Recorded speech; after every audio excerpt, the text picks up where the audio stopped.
A recap from what happened last time we were playing. Uh, your group returned to Marielda after traipsing through the swamps and ruins to find the Ring of Transmutation, a lost artifact from the old capital city of the Empire. You had been tasked with finding this ring by Caphriel, a close friend of the Paladin Anik. Though you were all also told about it by a local gang of thugs who had wanted it in exchange for getting you a meeting with the Paladin, but you already got that, so... So, haha suckers for not having a better deal. Yeah. This time in Marielda, all of you were able to enter, whereas the last time 2 of your party had not been able to walk through the gates. You took this opportunity to do some shopping and some banking, and to try and figure out why Zoe and Rizwin could now enter the city. You learned that the magic item that was powering the spell surrounding the city, keeping certain creatures out, had been broken. And you offered to try to find a rumored replacement that had been made by the creator of the spell. Heading west, you happened upon a house hidden in a pit concealed with magic, with a very beautiful and very stuck-up woman named Estrella, who was purportedly the descendant of one of the mages who had made the barrier. She did indeed have the spare crystal and would happily give it to you if you escorted her back to Marielda, which you did. And then went on your separate ways with Crystal in tow. Back in the city, before you could repair the barrier, huge rifts opened up and demons started pouring through all over the city. A long and grueling battle ensued where one of your number, Fire, was killed and revived by Zoe. Estrella was revealed to actually be Ashala, who was one of the mages that made the barrier 700 odd years ago. And she agreed to help restore it, but not before making a few adjustments to the spell. With those completed, the barrier is back up, though Zoe and Rizwin are no longer affected by it, as far as you know. You all bid her farewell, and soon after, saw a great black dragon flying overhead back towards the west. Any other important points? Nope, not at all. Murdered dog. Damn it. Zoe got her hat back. Oh, Zoe got a toy too. Yes, but you don't know about that yet. No, not at all. Hint, Zoe doesn't know about it yet.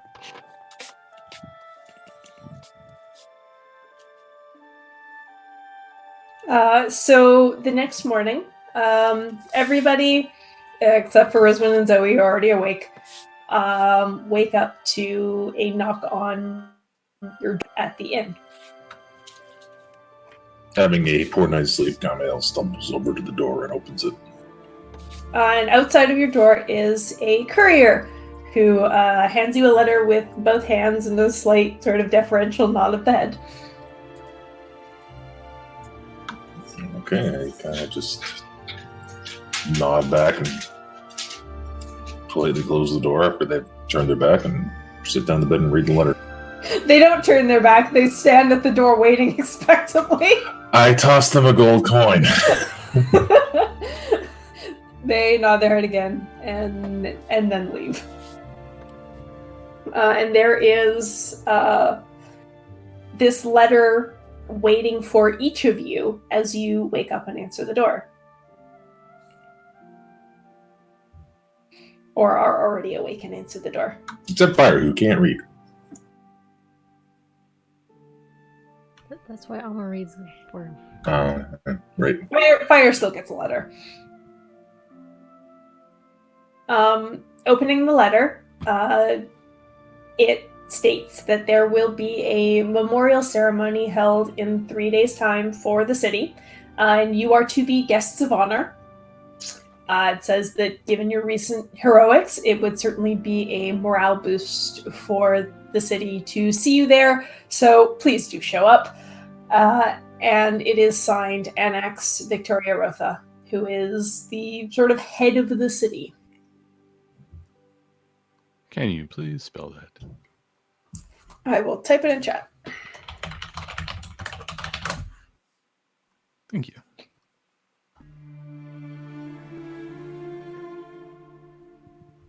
And the title as well, please. Oh.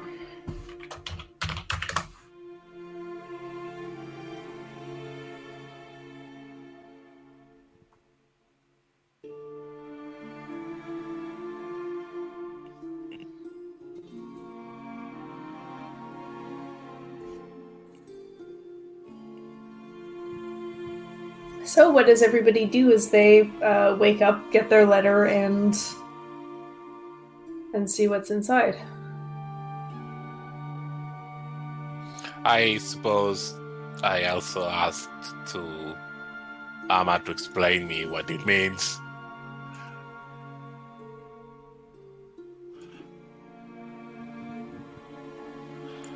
And I don't know.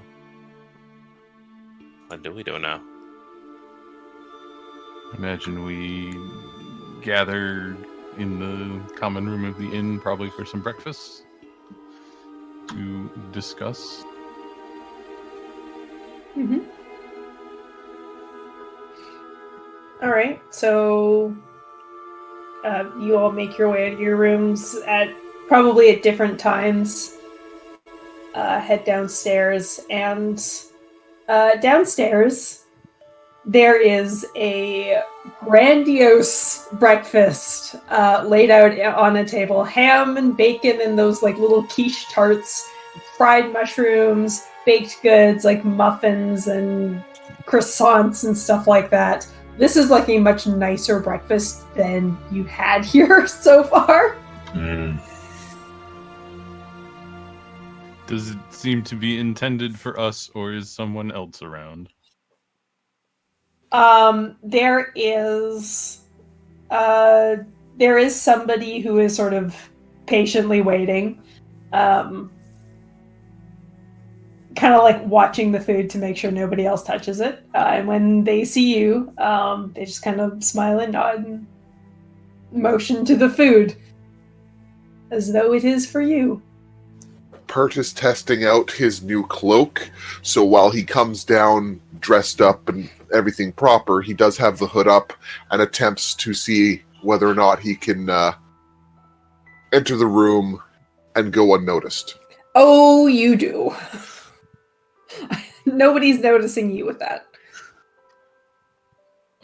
Do I recognize this person as somebody in the inn, or does it seem to be somebody from without the inn? I think you've seen them around a few times before. It's somebody that works here. So they didn't cater. I'll sort of approach them and... what's all this then? A celebratory breakfast. As our thanks for what you did for our city. It's really the least we can do. It's really tasty. Yum, yum, yum, yum. That's very kind, thank you. If you need anything, please let me know. We will. Thank you for your kindness. Pert will make up a small plate and eventually pull down the hood while standing beside fire and eating quietly.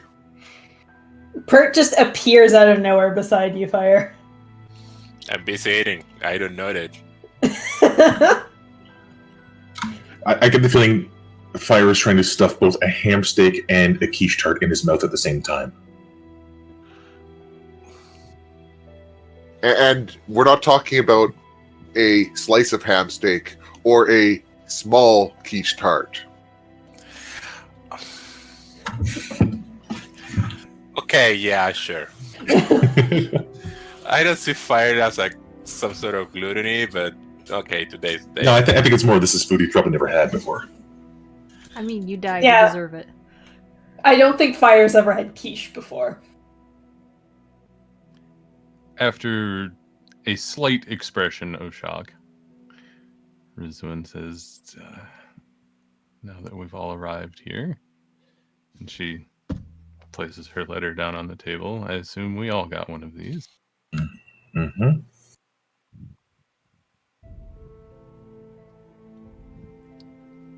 How does everyone feel about that?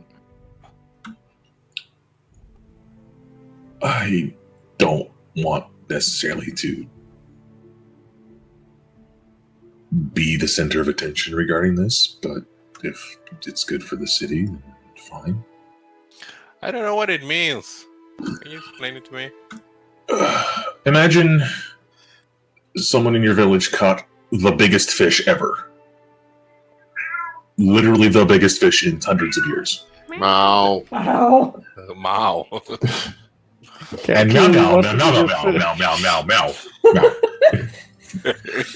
And your Talking village- about fish. And your village threw a celebration to honor the person who caught the world's biggest fish. Isn't the reward already having the biggest fish? People want to celebrate your success. In a way. It's I'm- not for us. No, it's for the city. It's for people to... Very much so. It's for people to mourn. It's for people to... You've ever been to a funeral? Fire? Yeah, It's like that on a very large scale. that's unlawful.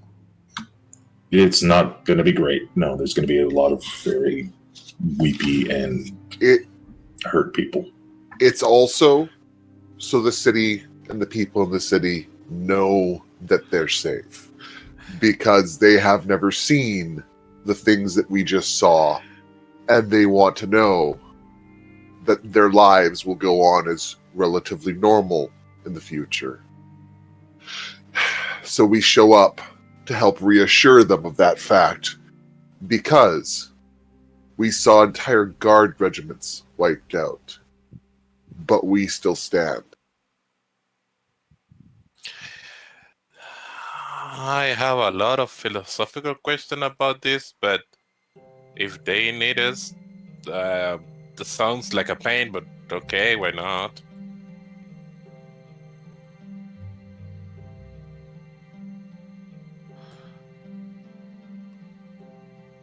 Camillus, Zoe, you've both been very quiet. Oh yeah, everybody. Zoe looks like shit. Not only that, she presentation her glasses into a pair of sunglasses. She also doesn't have her hat. Ruh-roh.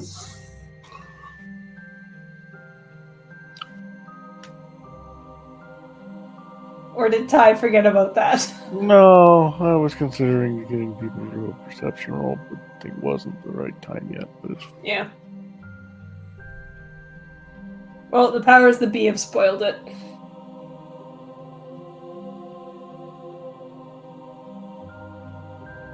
Zoe looks awful, and who else? Just so it looks awful. I mean, Fire probably looks pretty bad too, because he's the one that came back from the Yeah. dead. Everybody looks a little haggard. Mhm. I think Fire is trying to not think about that while eating.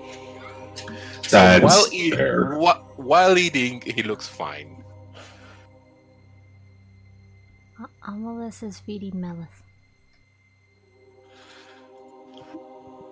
Melis is very interested in all of the food on the table. Melis, down, down, down. Sniff, sniff, sniff. Well, Alma is handing things to Melis, so Melis won't get on the table. Yeah. I mean, he doesn't even have to. He can just reach up with his tentacles and grab stuff. I think a couple of times his tentacles sort of get a little too close to comfort. To the Whap! food. Chicken breast gone. Oh, floor food, mine now. So are we all agreed then that this is something we should do. Yes. Your cat is very talkative tonight. He's very talkative. He got dinner, but he still wants more dinner. What What about about second second dinner? Yeah. Well, come here, you stupid beast. Did the letter give a sense that this was just something that was going to happen and we didn't need to respond, or is there sort of a RSVP by this time at the end? There is no RSVP. It This is was- just sort of, you had better fucking be there. Okay. And I assume we've been given the instructions on where and when to show up. Yes. So when is this? 3 days. So it's the morning of the third day. So you have 2 full days in the city, today and tomorrow. Okay. Do we need to And- do something besides, be there? Like, do some sort of, I don't know, speech? Have nice clothes? Dance? I mean, wearing nice clothes would be good. will be Mao. Yeah, we It should would be Mao. probably look slightly formal. So normal. Okay. Less armory. I don't understand. So he looks down at our clothes. So, like, normal? Parade do normal. uniforms. Wait, are we getting uniforms? She literally face palms. No fire. Just go buy a new hat. Sure. Do you want one? I can No. suggest some tailors if anyone wants some clothes made. I know a good tailor. She did a good job with mine. The city's gonna be running on fumes for the economy for a while. I would. God, no! You gave her an idea, Costa.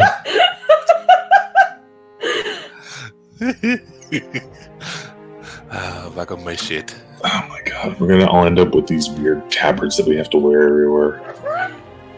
You need a name first. Yeah, what we have in our badges?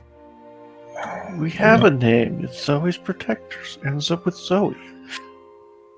I am going to suggest that we all, probably individually, visit whatever tailor Pert is recommending to us and ask the tailor to create something appropriate for us for this. Mhm. Can I go with Emma? Yes, Fire, you can go with ammo. I also want to check in on something. I More have. importantly, after this event, what are our plans? I originally thought that we would investigate the city, but thinking about it last night, I feel like that would create too many political obstacles, given our status now. I was going to go speak with Anik and see if I can convince them to feed us some information on the investigation. As a favor. We need to investigate the Black Ghoul at some point. Very At some true. point. I don't know. Very true, Fire. That's to the west. Does anyone else have anything they need to really do? Elsewhere? Here? There? Vrogel? I don't know. What's wrong? I was suggested to go home by. I don't know what to call them. They're Your how I get boss? My powers. It doesn't. No. Patron, I think is the word.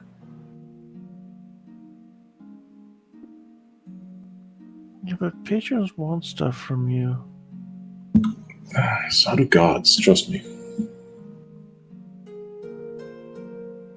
Out of character, yeah, but mine talks to me in character. Out of character closed. Yeah, well.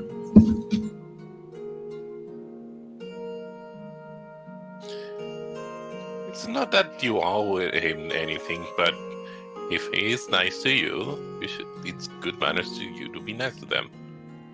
I also have one last question. Mhm. Zoe raises her hand with the charm on it. Does anybody remember me getting this? No. what? I With what? woke up with it. Kathana, do you still have that picture? Because you were the one that. I can find it. Yeah, give me a second. So Zoe raises up her hand, and she's got like. It's almost looks like a fingerless glove, but it's not solid. It's made of like crisscrosses of metal chains, and it looks very decorative. I think it was close to this one. Image. Just find Discord, sorry.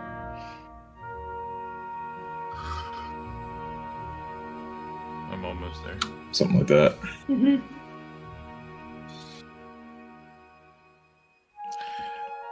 I Quasta kind of remember something like that. Yes, but all of the gems are purple. And I'm assuming the metal's like solid platinum or something. Something ostentatious. Mm-hmm. But none of you have seen this on Zoe before. That's new. That's pretty.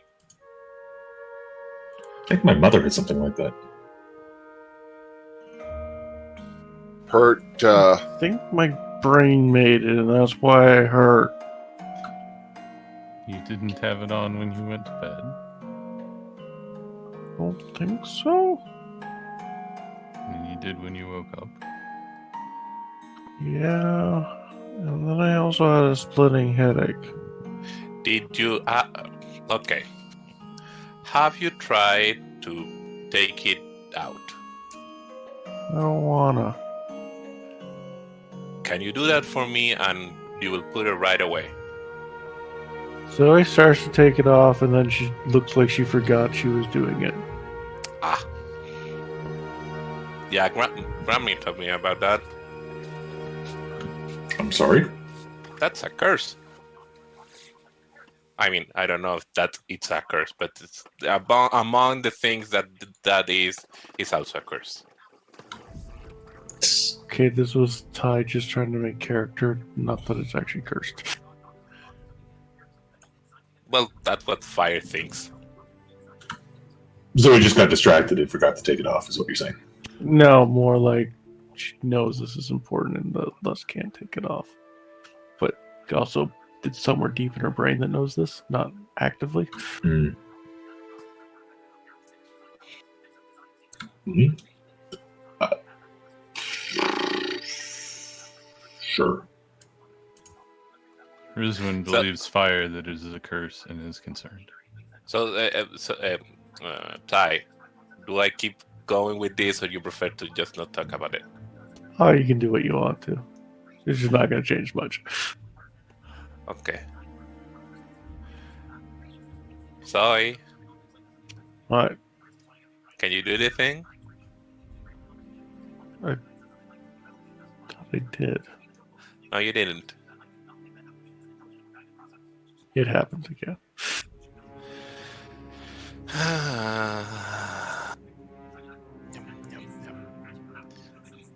I make a motion at fire like, I'll work on it. Give me a minute. And then I redirect the conversation. Is going home something you want to do?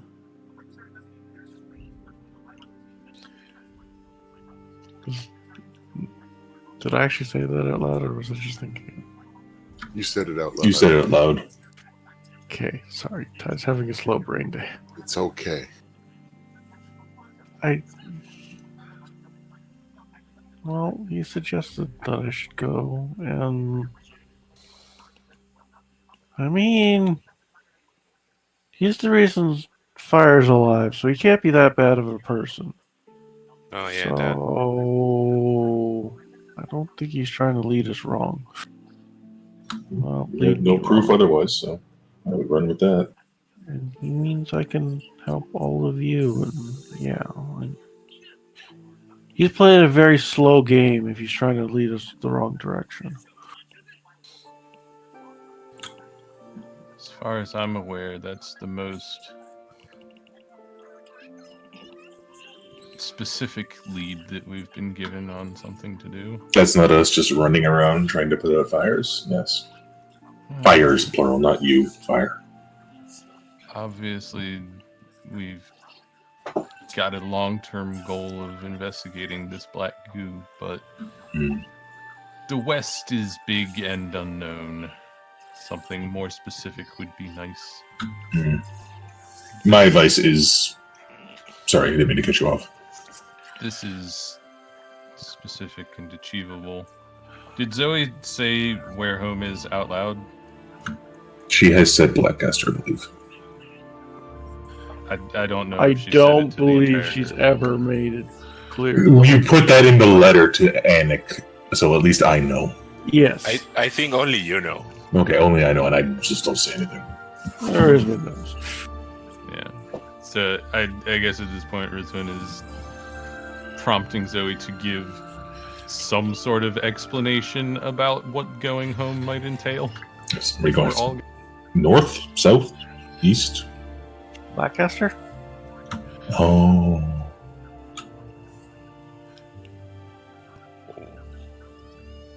What should we expect when we arrive? Don't know. We might be sneaking in through the sewer. Concern. Wait, isn't Blackcaster the city you said that the people were worshipping like some sort of god of lies or god of... In secret, Freaky. there are some people who worship a god of lies. So you're saying that city is worse than this? Well, I And think Kurt clears his throat a little bit. just, Yes, you Kurt. know, not everybody. It's not the official state religion. There's just some awful people there. There's awful people in the city. I'm sure if we poked around here long enough, we could find something similar. Follow-up question, then. Any idea what we're supposed to do once we get there?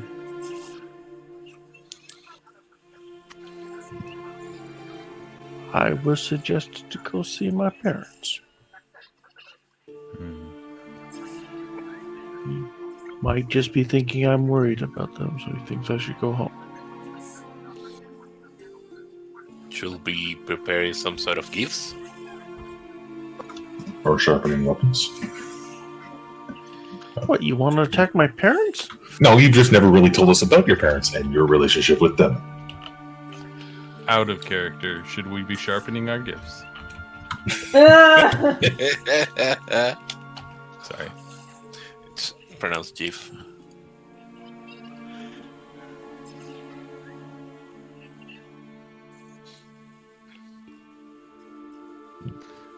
So, I am reading that Zoe is resisting talking about her parents. Is this accurate?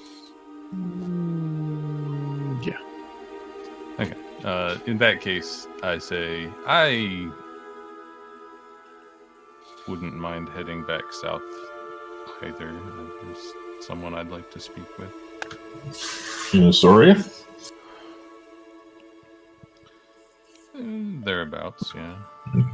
Well, as a compromise for all of our sort of long-term goals, I might suggest we head south as westerly as possible. See if we can find any trails about the Black Goo. Swing by your region and then head east to Blackcaster.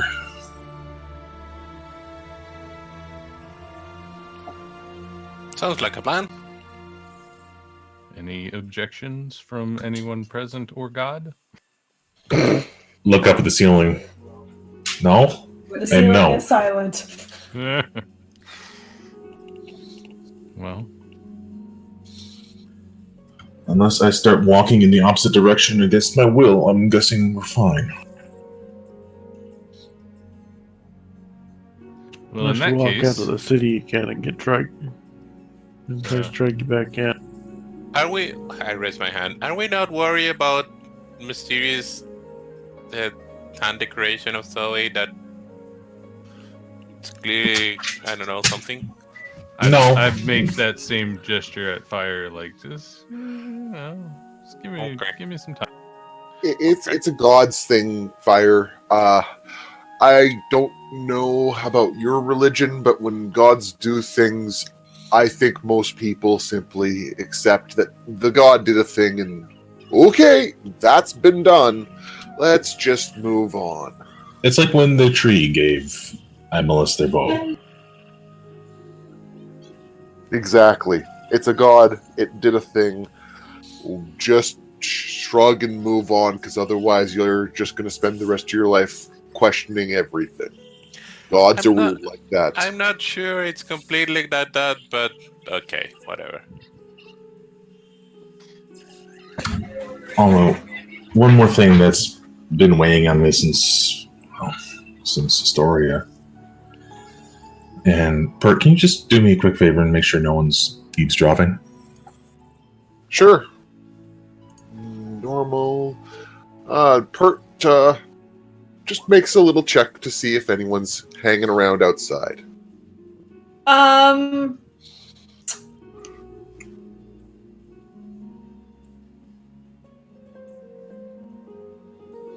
Looking around outside, there are a few people in the streets, like for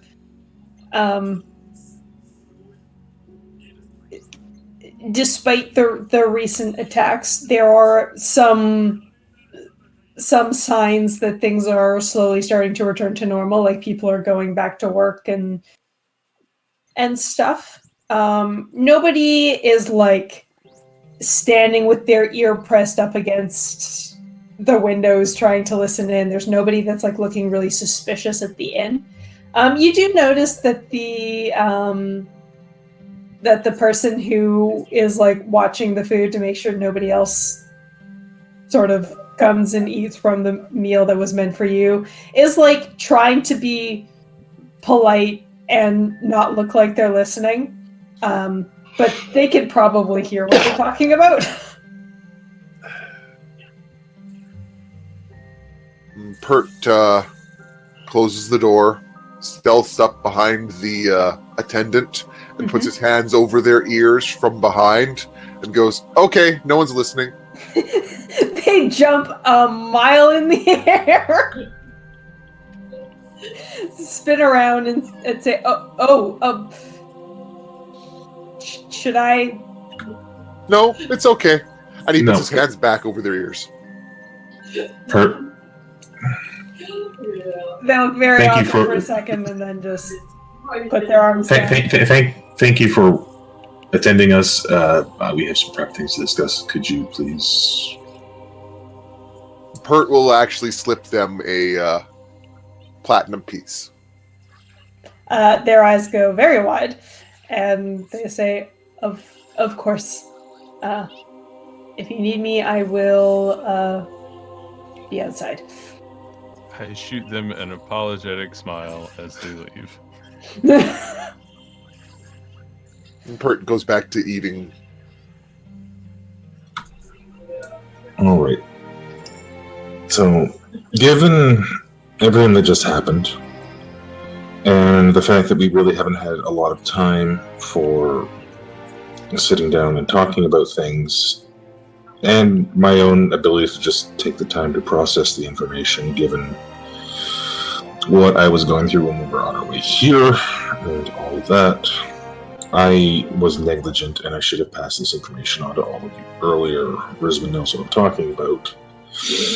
When we were back in Astoria, and we were talking to Selene and Shar, they indicated to me at the end of our conversation that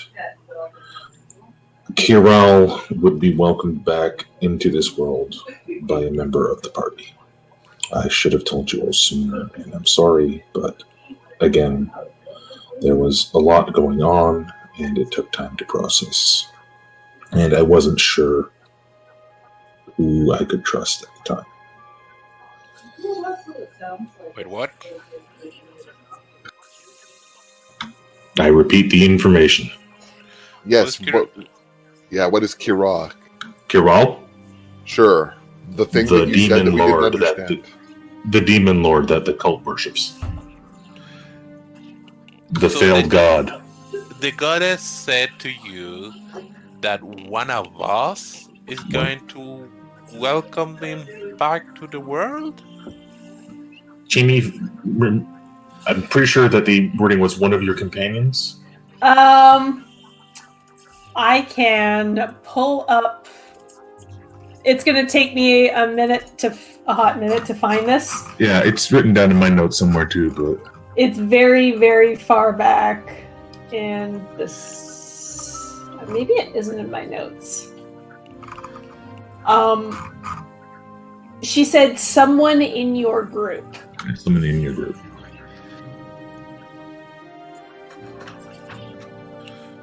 Okay. Did that happen already? No. You would probably notice a resurgent demon lord in the city. Did you think it was me? I had concerns given that they kidnapped you. Yes. But it could be anyone. They attacked my family. It could be Pert. It could be Amalus. It could I be look at you. fire. It could. I just said me. I look at fire, and I stifle a small grin.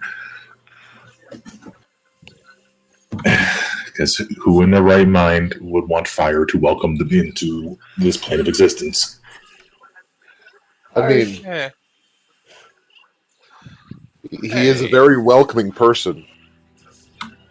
And again, I had no excuse for not delaying this information sooner, but I was just trying to process it all. And I apologize. Seems like a distraction. It is, but I wanted to clear the air. I mean, I trust Illuminati advice. But at the same time, yeah, sounds weird because That's not advice. That's spooky fortune teller bullshit. don't talk to them like that. Maybe, yeah. I'm not talking to them like that. I'm talking to y'all like that. Regardless, whether it is as accurate as it appears is irrelevant. I would rather us all know than not.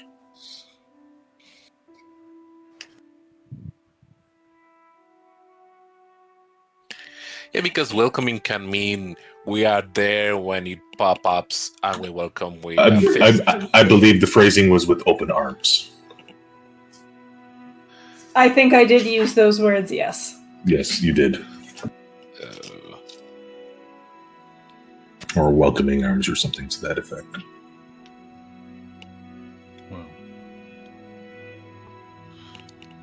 I guess we can keep an eye out, but not much What, we can keep do an- about it at the moment. No. Yeah, keep an eye on each other? That doesn't sound healthy. No, not on us, on the information on the cult, and see if we can get anywhere with it. Hence why I want to speak to Anik in the next 2 days and get the ball rolling on that. But we can't spend forever in a city that isn't ours, stepping on the toes of law enforcement and state religion and impeding their work.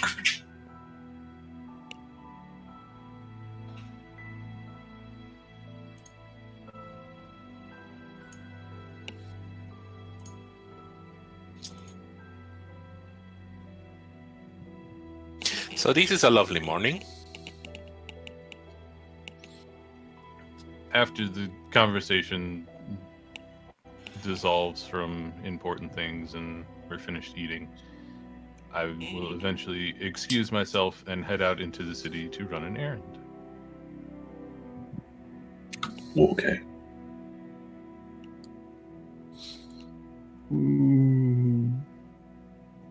Yeah, now's a good time to ask, what's everybody doing today? I will before get we over- move on to that, can I just do one quick thing? Mhm.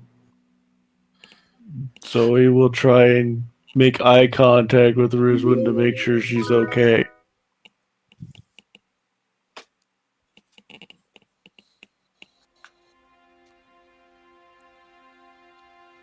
I, the player, am mildly confused. Is Zoe trying to prompt her to say something? No, like, basically, like, does it look like she's just trying to run away from things, or No, it looks does like she she actually has have something to do. Okay. That is all, thank you. Alright, so what are y'all doing today? Well, I want to grab a hold of the courier and send a letter to Anik requesting a chance to talk to them at some point in the next 2 days. The first thing I'm attempting to do is locating Caffrey. Okay. How about the rest of you? I want to go to the lady that was making my armor. Okay. Pert wants to talk to an alchemist to make sure he's got the brine ratio right in the hellhound head jar to make sure it doesn't start decaying. Jesus. What do you have in that jar? A hellhound head. Oh yeah! Wow. Emma and Zoe? Zoe has people she needs to go get signatures from, Okay. and is looking for names so I don't fuck them up for once. And Kamil will somehow end up going to a tailor and ending up with a nice code for his armor. Alright. We'll get there. Yeah. Emma, anything you wanted to do?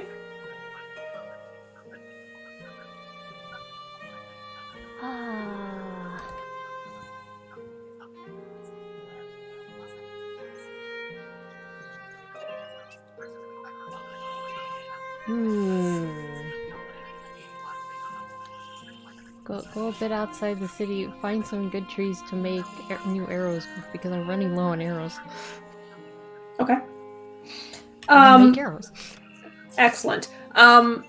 Before we do all that, though, I need a quick bio break. Yep. Bye, break. Same. Yes, I need to step away and grab some water, so I'll be right back.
Why it's so hot in here? It's the end of fucking April. Because it's the end of fucking April, that's when things start to heat up.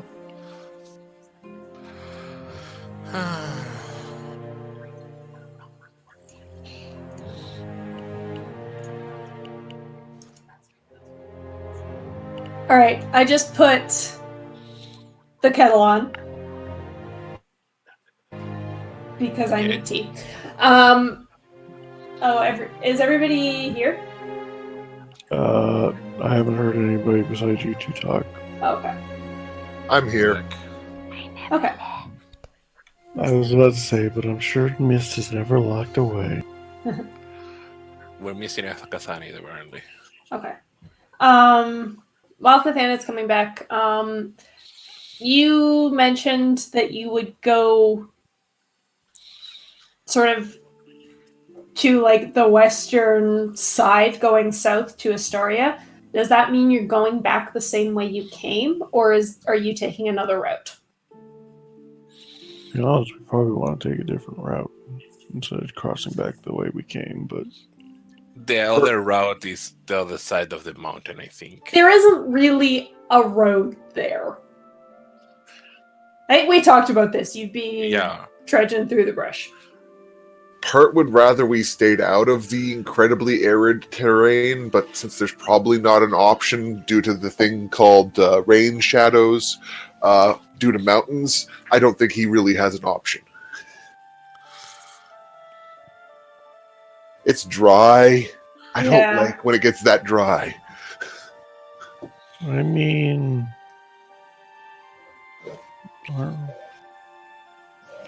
the rain shadow should be the rainy side should be the side we're on. Shouldn't it come from the west and hit the other side of the mountains, and then it'd be dry on the east side? Aren't we in the southern hemisphere? I can't answer that question. Yes, we are. Also, I would prefer to stay on roads. Yeah, no. We have horses now. We can get to places quicker. Yes. I guess there's some assumptions you make about the world that you just sort of forget that you have. I'm back. Like the rainy side of the mountains is the left side. Well, maybe this planet rotates the other way. Also, we're in the southern hemisphere. The Coriolis effect is reversed. This is what I was saying. Well, it was very arid when we came on the east side, so maybe this is just a drier region. Yeah, Regardless. We're close to the equator, maybe. Yeah. Regardless, it was dry and uncomfortable, and if we have to do it again, we'll deal with it, but that's Pert's only input on the situation. Right.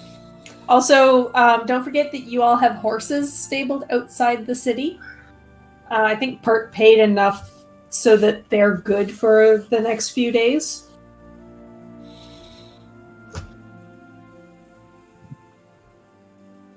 Does everybody remember their horse's name? Yeah. Yes. It's you. Horse! Muffin! Oh, Muffin. Muffin is a very good name. I'm feeling guilty right now. Uh-oh. I have it written down somewhere. I just know it's similar to the other names I have. It was something black. Exactly. No, it started with an M, too. Exactly. And it had Mel in it. Melanora? Nope. That's a NPC. Actually, I was about to say, wait, wasn't that Nibbles Hunter? Alright, my tea is done. I'll be back in a sec. Yup. Yes, she is.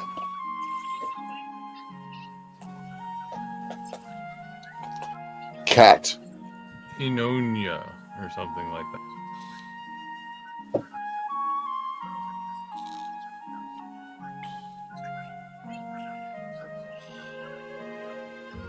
I'm really glad Nibbles maintains this places and people of Yes. Greek for wind. I just scrolled back up in Discord and found You just phrase search horse name? it. Yep. Mm-hmm.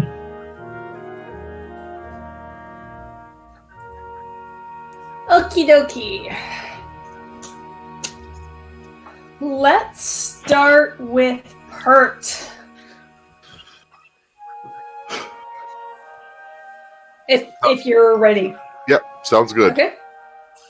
So you are going to an alchemist to check up on your specimens. make sure that they're doing okay. Yep. I assume you have a place in mind? No, not specifically, just any random alchemist around town that I can think of, since we had a pretty good indication that my alchemist friend's probably gone. All right. Please make me an investigation check to try and find an alchemist shop that is currently open and serving people. No problem. Uh-oh. 10's not terrible. It takes you maybe 2 or 3 hours. The first couple of places you come to, either they are busy helping with the recovery efforts. Some of them are currently working at the hospital to help out with like pharmacy type stuff.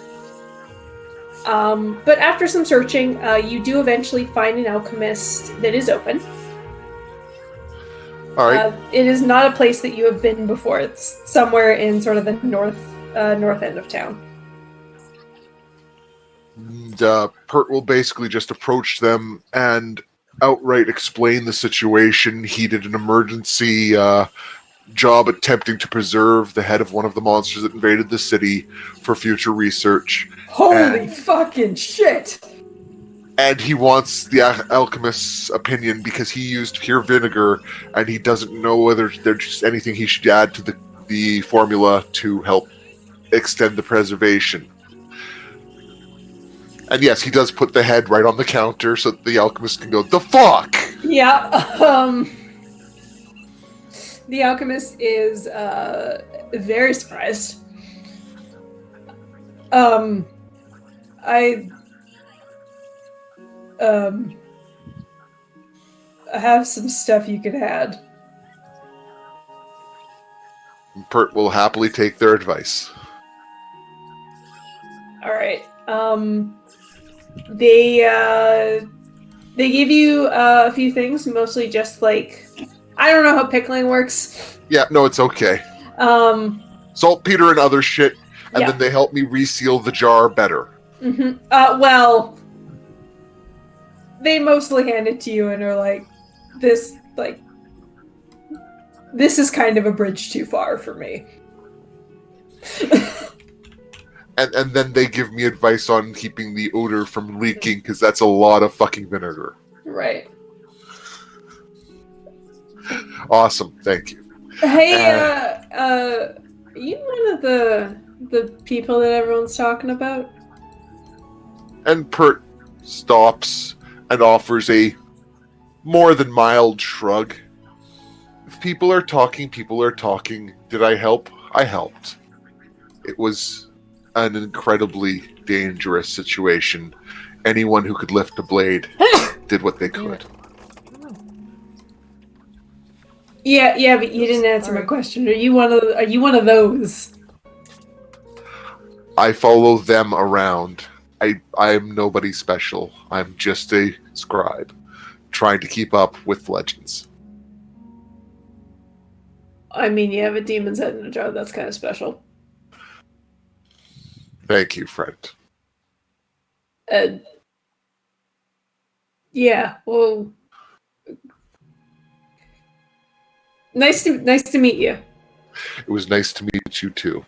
And Pert pays them a platinum for the supplies. Holy shit. You're welcome back anytime. And thus Pert becomes the entire stimulus package for the city of...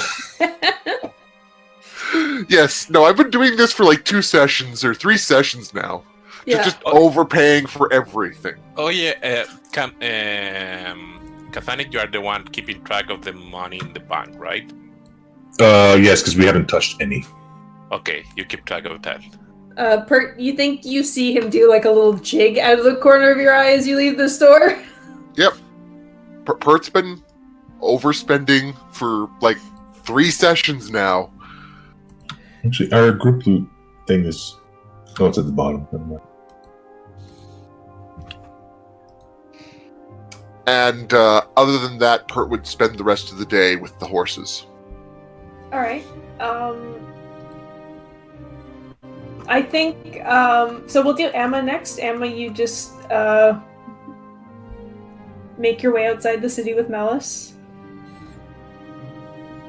Try to find a nice tree that isn't like a fruit tree that is currently bearing fruit and might be kind of important. Yeah. Don't want to get in trouble. Smoked applewood arrows. Bring back smoked applewood baked arrows. Melis is very full from breakfast and spends the entire time sleeping. Of course.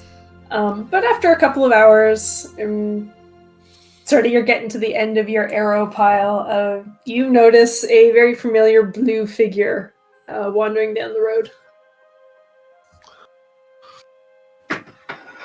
Oh, look, another tree.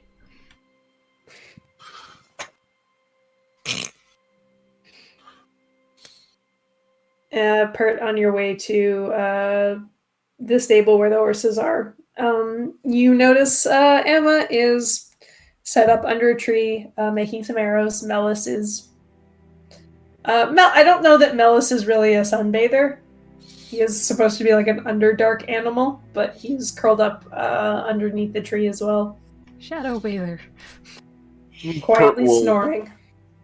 Pert will wander over to them, reach out to make sure that the kitty smells him before he tries scratching their belly, and then nod to his friend.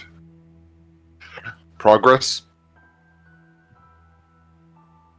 Yeah, I was getting... for once, I was getting low on arrows.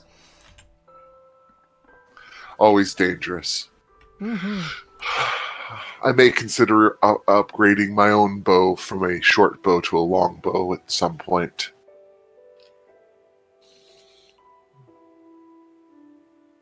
Don't actually remember if I can properly use a longbow.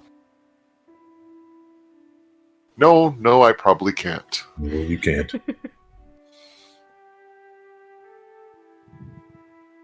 Yeah, best stick to what you know how to use.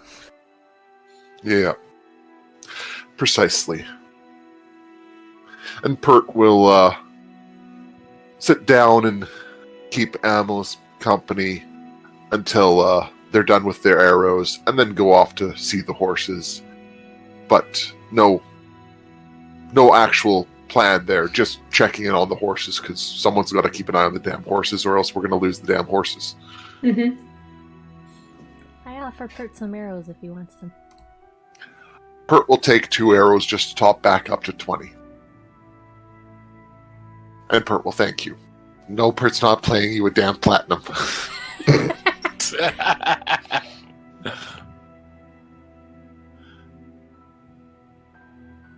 Thank you, friend.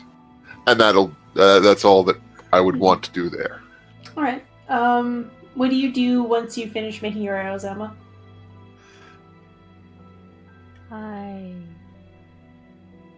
Actually, I'd probably follow Pert to the horses. All right. Haven't seen Malaya in forever. Malaya. Yeah, the horses seem to be very well taken care of. The groomsman that you overpaid has been taking his duties very seriously. But while you're there at the stable, you get a couple of people come up to you and say, hey, were you in the city when all that went down? And Pert will look at Amelis and give a mild shrug. We were. It was chaos. Those that could do did what they could. Wow, that's sure glad to live out here. Yes, you were fortunate to be away from the suffering.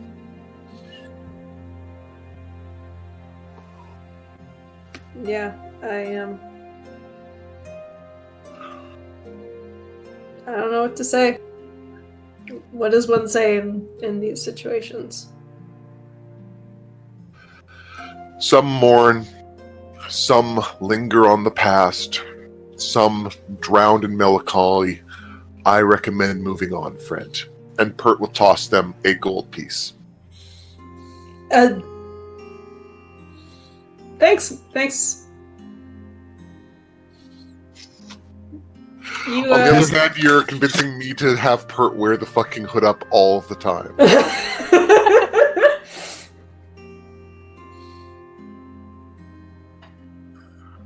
What were you going to say? He starts to sort of say something and then kind of thinks better of it.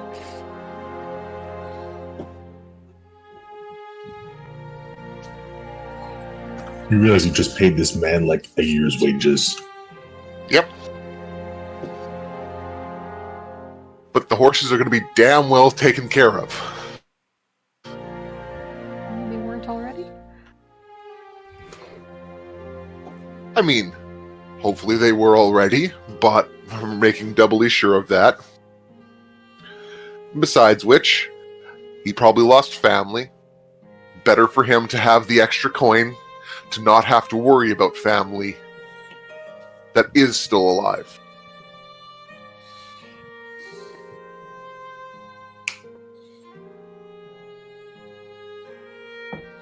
Alright. So that's what Pert and Emma spend their day doing? I'd say so. Okay. Camille, you are going to find a courier? Mm-hmm. I think it's best to go through proper channels. Okay. Just let me finish eating.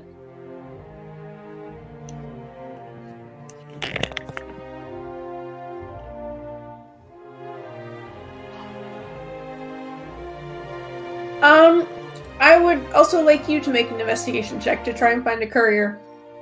Oh boy. I mean, I rolled a 1. Yeah, you also have a +9 to your investigation.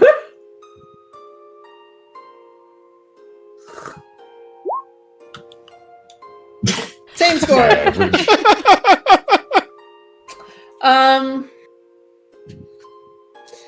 You sort of go out into the streets, and there are some people wandering around, but you don't see anybody that looks like a courier.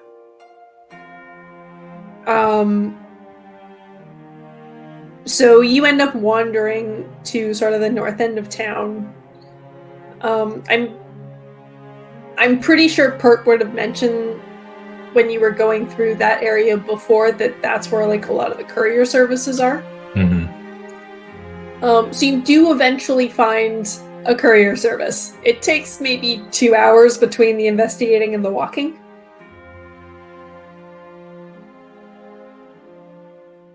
Okay.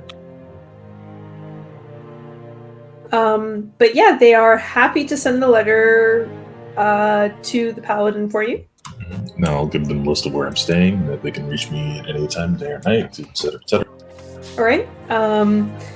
Do you need paper, ink, envelope, wax?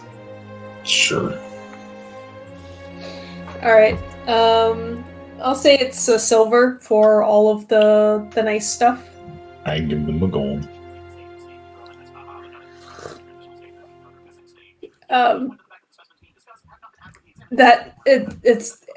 It's really not necessary. I give them a gold. I just, like they say that, I just give them a blank look like I don't understand the words that are coming out of your mouth. All right. Thank you. Thank you very much. Thank you for your time. Right. I'll leave you to writing. Just nod politely. Go sit at a. I guess they have like writing desks or something nearby. Yeah. They are still watching you. I think at this point, Camille's just accepted the fact that he's always been obvious, and he's just even more obvious now. Mm-hmm. I mean, he's a 6'8" blonde man in heavy armor. At the best of times. Yeah. He's not shirtless at all times? I'm sorry, missed. Reminds me, I need to finish that art. Just write up something vaguely formal sounding that I request an audience with Anik at their earliest convenience, wherever is most appropriate, blah, blah, blah, blah, blah. All right. Preferably before the ceremony in 3 days' time to discuss matters of some importance.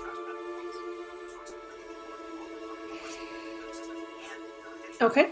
So you finish the letter, seal it up, and hand it off to the courier, who happily takes it and says, "We will send this off right away." It's greatly appreciated. Thank you. Thank you for your patronage. Just nod.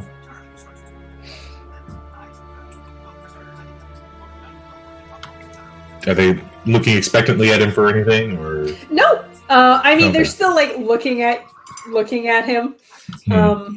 but more in sort of wonder and amazement, and less in "Hey, give me money." Mhm. And I don't want to spring this on you, but I was going to stop by the embassy as well, and just, since I know where I'm going now, get any future letters. You remember when I said that last Correspondence? time? Correspondence is sent to Blackcaster as well. Okay. You can absolutely do that. You add your forwarding address. Well, I have the forwarding address of the Karkamot Port Authority in Yes. Blackcaster.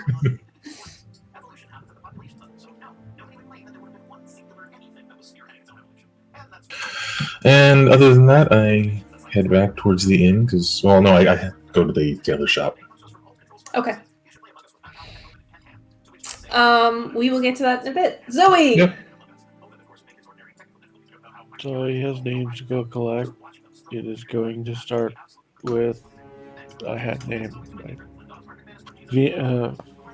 Vanya.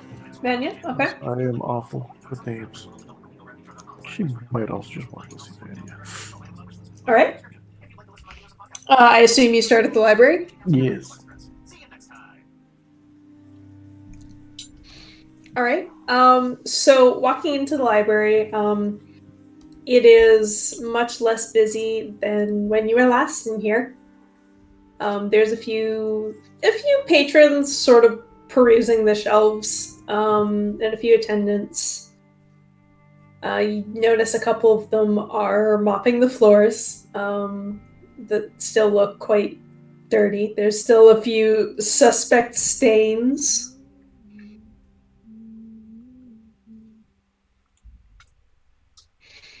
But the attendant that is standing at the door, her eyes kind of go wide as she sees you, and says, "Oh, how can I help you?"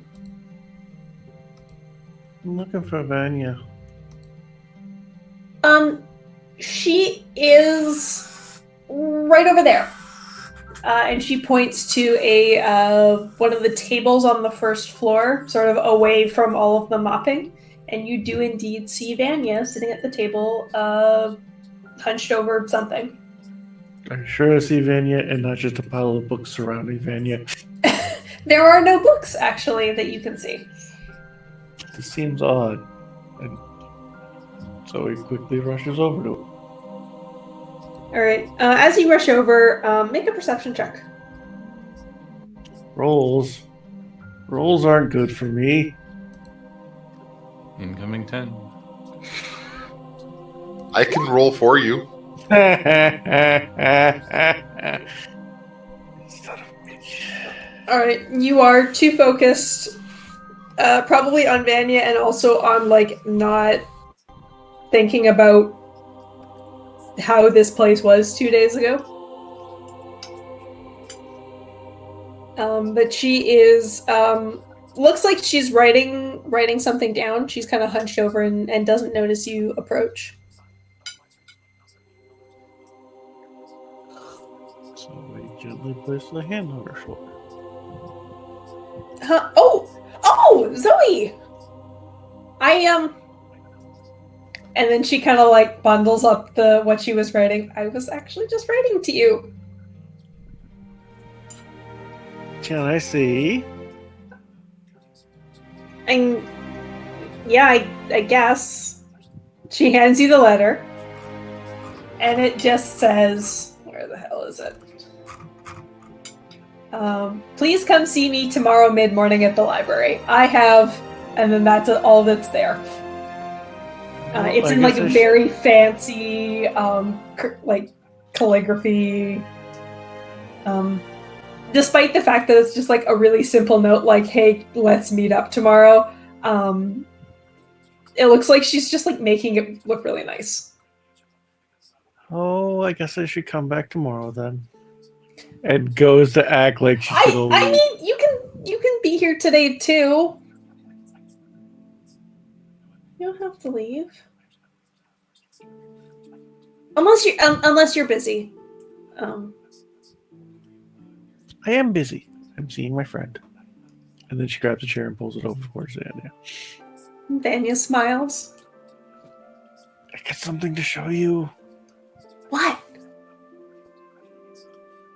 So he pulls out one of those books that she's not supposed to have and flips to a page. Can you write your name on this, please? Sure. What is it? She kind of like tries to flip the book over to see what the cover is. She's seen these books before. Oh. Why do you want my name in here? Because if you do, I can write messages and you will hear them, even if we're far away. Really? She nods her head excitedly. Vanya pulls up her pen and writes her name down faster than you can imagine. Now I need to look how this spell actually, or how this thing actually works, despite the fact that I did it earlier.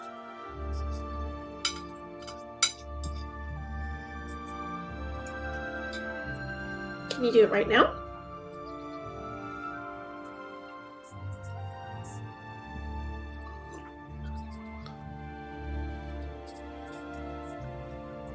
She pulls the book back to her, flips to another page, writes Vanya, and then writes out a quick message. Just, can you hear this? I have a feeling that this is not in English. This is. I don't actually know how this thing works. You can cast the sending spell, targeting a creature whose name is on the page, without using a spell slot and without using material compounds. To do so, you must write the name on the message. You must write the message on the page. The target hears the message in their head, and if the target replies, the message appears on the page rather than in your mind.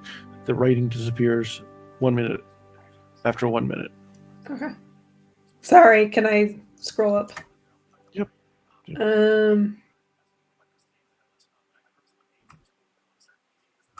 Okay. Just as this probably matters, like, basically not at all. But I think you write it on the same, like, you have 1 page per name, and then write it on the same page. Makes sense. It's beta content. It's not perfectly written yet.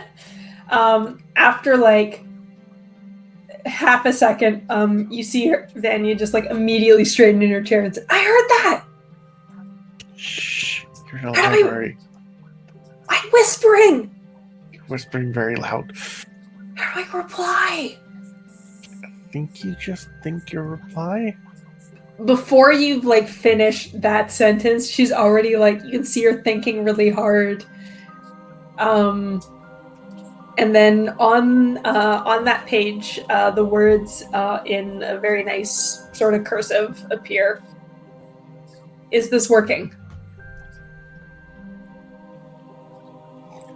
Yes.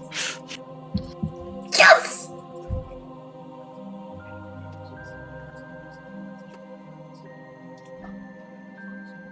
That's so cool! Can you teach me how to do this? Don't think so. Oh. I mean, I've heard of a spell that's like kind of like this, but not book to mind, back to book.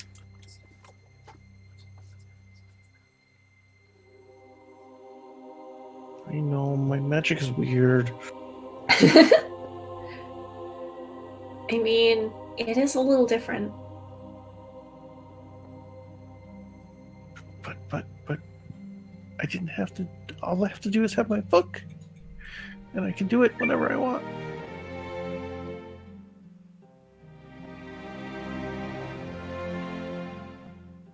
So, yeah, we're gonna be leaving the city soon. Yeah, I figured. But we can talk whenever we want. Whenever, like, yeah. You gonna write me every day? You wouldn't get tired of that?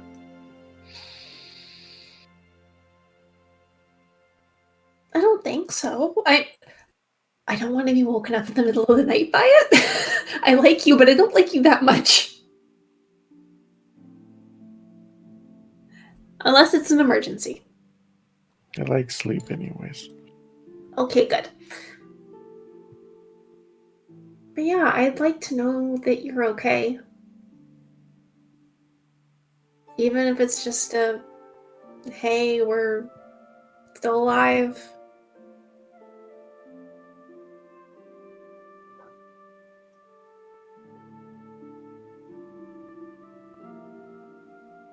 I mean, we'll be fine, but I'd like to hear from you too, and this way you can reply back.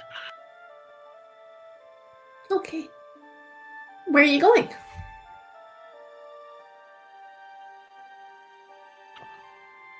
West, south, east, kind of, sort of. Everywhere. Blackcaster.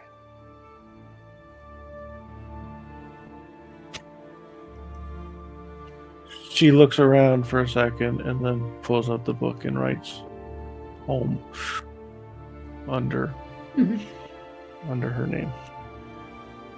Oh.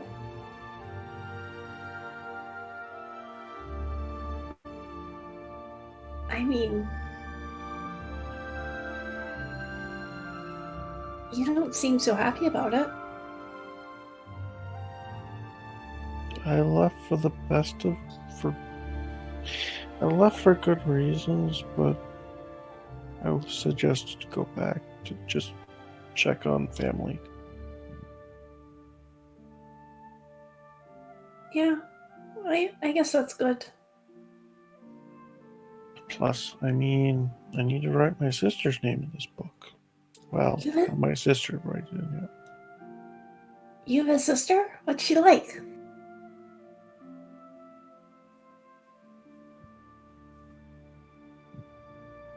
She's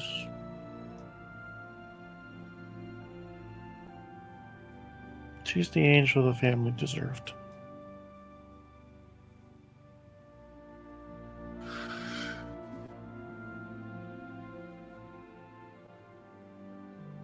Yeah, but she hasn't saved the city, has she?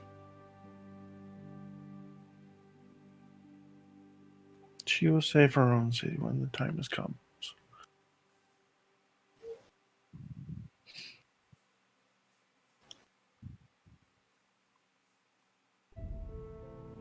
Vanya stands up and gives you a hug.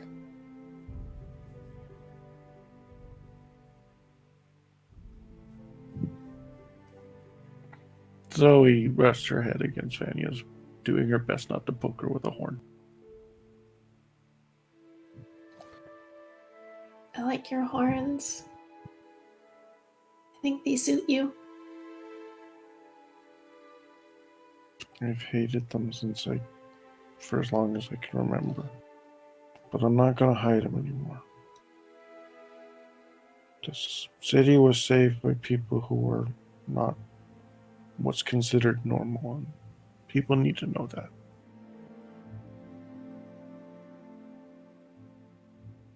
I think you're right. She squeezes you. Just a little bit.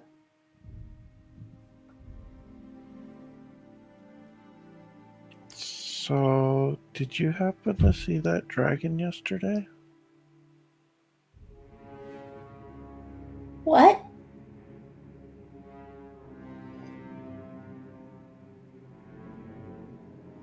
Wow.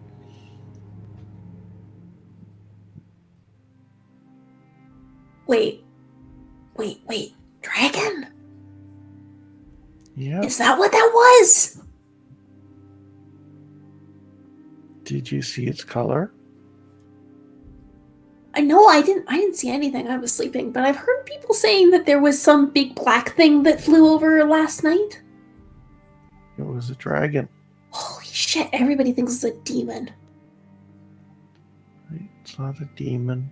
She saved the city. Again. She? You've written a lot of stories about her. What?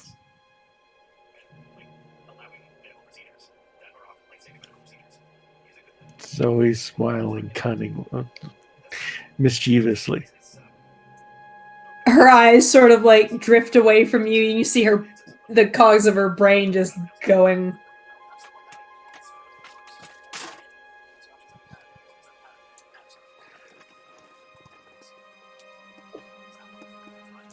Shaw? Zoe nods her head. And I didn't get to meet her! You know what they say, never meet your heroes. Are you kidding?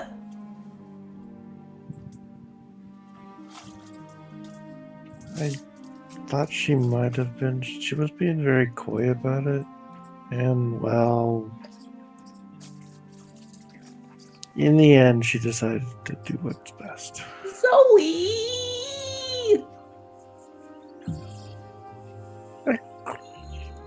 I tried to get her to talk to you, but she didn't want to listen.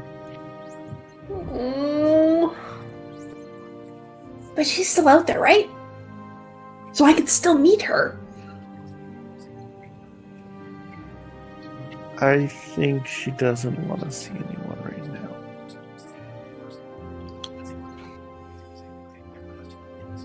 Okay. But you know what that means, right? What? You gotta know the story to write. She smiles. Yeah. Although, I think your friend Pert might beat me to it. I'll keep him distracted. If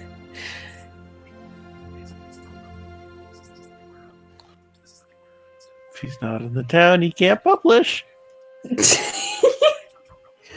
wouldn't do that to him.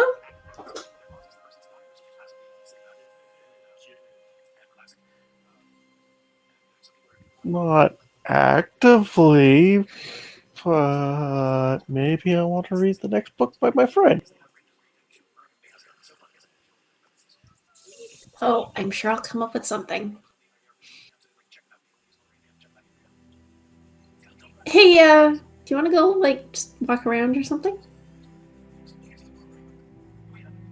Sure.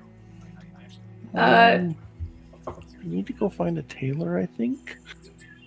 Okay, I know some people. We can do that. And you stand up and turn around, and everybody in this library is looking at you. Without realizing it, she reaches for her hat to pull it down over her head, over her eye. You reach up, remember that there's nothing there. Hi. There's a couple of people that give like an awkward wave. So it looks like she's going to try and hide behind a halfling. And like Vanya does her best to block for you, except that she is almost half your size. Can I help everyone? A few people sort of pull their eyes away and go back to looking busy. What the hell is this?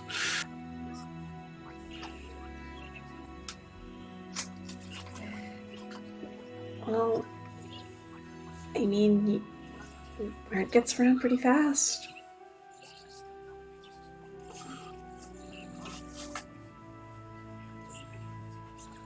Wait, are they happy to see me?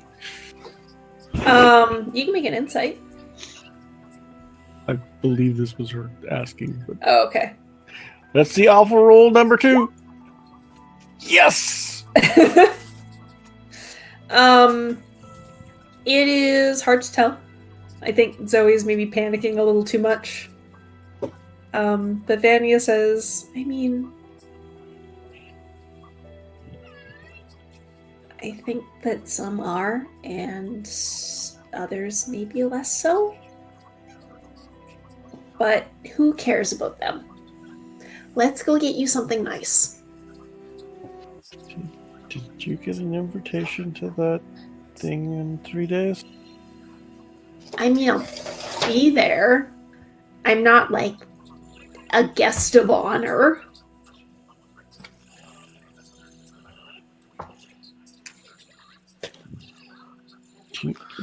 Is it a ceremony? Is it a party? It's a ceremony, not really a party. So not something you need a +1 to? No. Okay. As you're walking out of the library, Vanya says, I think all you're gonna have to do is just stand up there and look pretty. Hopefully you won't have to say anything.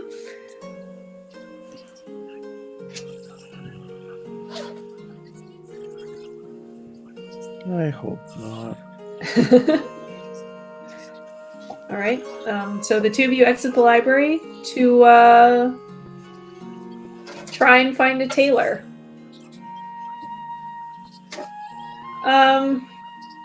Who are we doing next? Fire or Rizwan?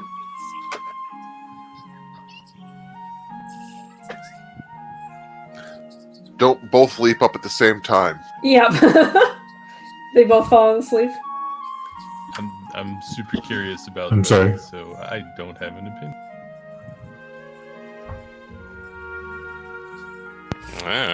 All right, let's do.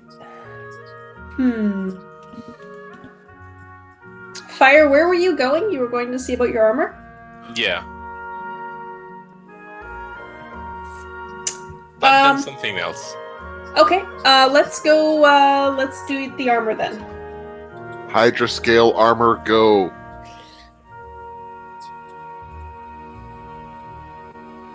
Knock, knock. You make your way over to, I don't remember what the heck this place was called, but the fancy blacksmith place. When you get there and it looks closed, but you knock on the door, and after about 30 seconds, it opens. Hello. Oh, hello. How can I help you? Please come in. Oh, thank you. So remember that I left a commission here? Oh, I will. I'll take you to see Barry right now. Okay. And the young attendant takes you to the back of the shop, and then into the alley where the like blacksmith area is. And you see the older elven woman, Barry, and a young dwarven man are busy. They look to be like repairing swords and spears that were broken in the fight. There's like a big stack of spears just lined up against the wall.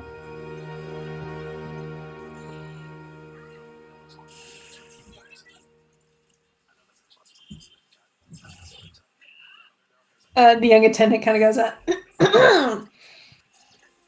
Barry looks up. Oh, hey. How are you doing? Good. How are you doing?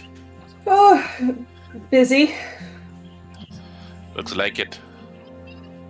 Yeah. Yeah, cool. I don't want to bother you a lot, so I just wanted to ask. I made a commission a couple days ago, a couple weeks I ago. remember. How long is that going to take? I do not remember. Um, I'm not asking you to rush. I just wanna know. right. I said a month originally. It's probably going to be a little bit longer, what with all of this. And she motions to all of the work that is laid out before her. This kind of takes priority, unfortunately. Oh, okay. Hmm. But at least Look, I'm going outside the city in a couple days. I don't know when I'm going to come back. Do you make deliveries? I can arrange for it to be delivered somewhere, but you're going to have to pay the delivery fee. Yeah, no problem. Alright. What was your name again? Fire. I will, keep my eye out for a letter, and if not, Wait, what? it will be here. A letter? What? So I know where to send it. Yeah. No, I need you to because I don't know when to where I could come back. I will ask you to send it to my grandma, and she can take care of it. where's Alright, your grandma? where's your grandma? In how they call what was the town called? I don't. I don't think you have a name for it yet. Oh no, we Yes. did. We did. Oh, okay. We do have a name. I'm not sure they know of that town in this place because it's kind of I only let known me- by the places nearby it. Let me have this.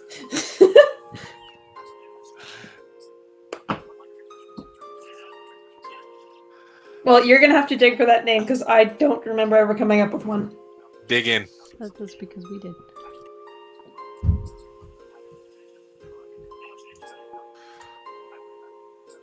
Is it just me or is Mist kind of quiet? Am I?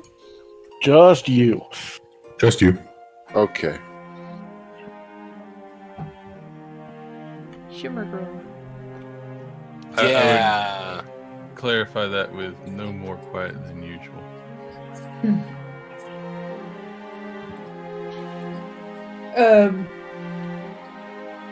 Can't say I've heard of it.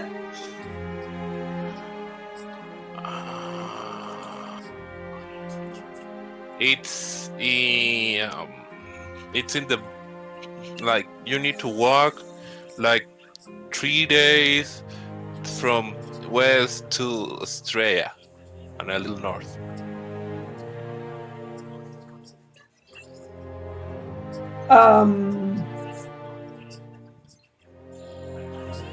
So not in Sheras. I don't know. I don't know where it stopped from Sheras. I think it would be a lot easier and a lot less chance of something getting lost if I was to send it to a major city. But I hate cities. What's wrong with cities? Well, they're bad people. Things happened. They're not trees. She looks less than amused.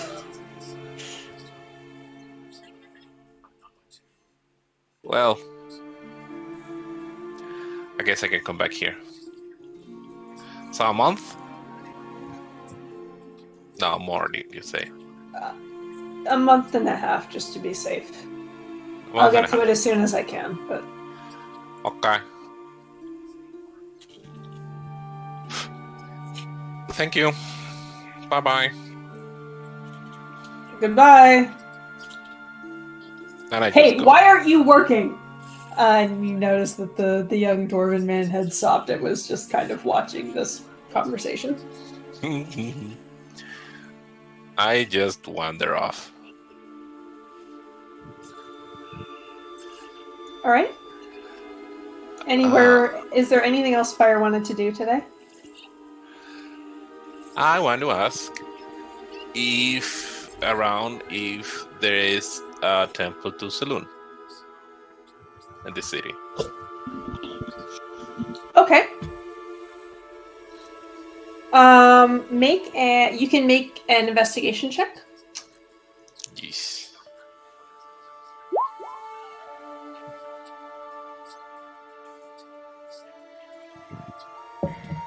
All right.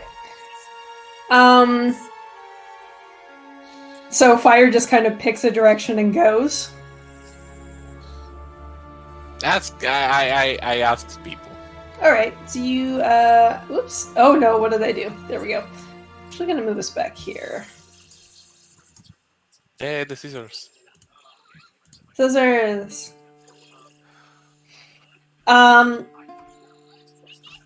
So walking a little bit, there's sort of less people on the street than usual. A lot of people are sort of, or most people I think are still sort of absorbed in their own business, but more people are sort of looking up and see you, and their eyes kind of follow you as you go by. And you ask a couple people, and they're like, no, I don't know, sorry. And you walk a little more, and you end up in sort of the main market square, where there's a whole bunch of stalls in the middle and like shops on sort of the edges of the buildings. And this place has a lot more people. Not quite as many as the last time you were here shopping. But it still feels a little more like Marielda before the disaster.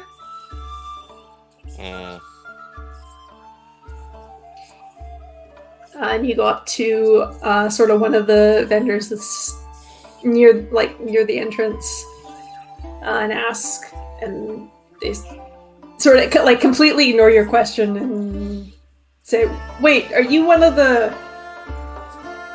You're one of those guys." What does that even mean? You're one of the people that you saved this city. Here, please let me. And this guy is like a flower seller and like gives you some flowers. No, please, wait, as a token of my appreciation. Wait! I just want to know where the.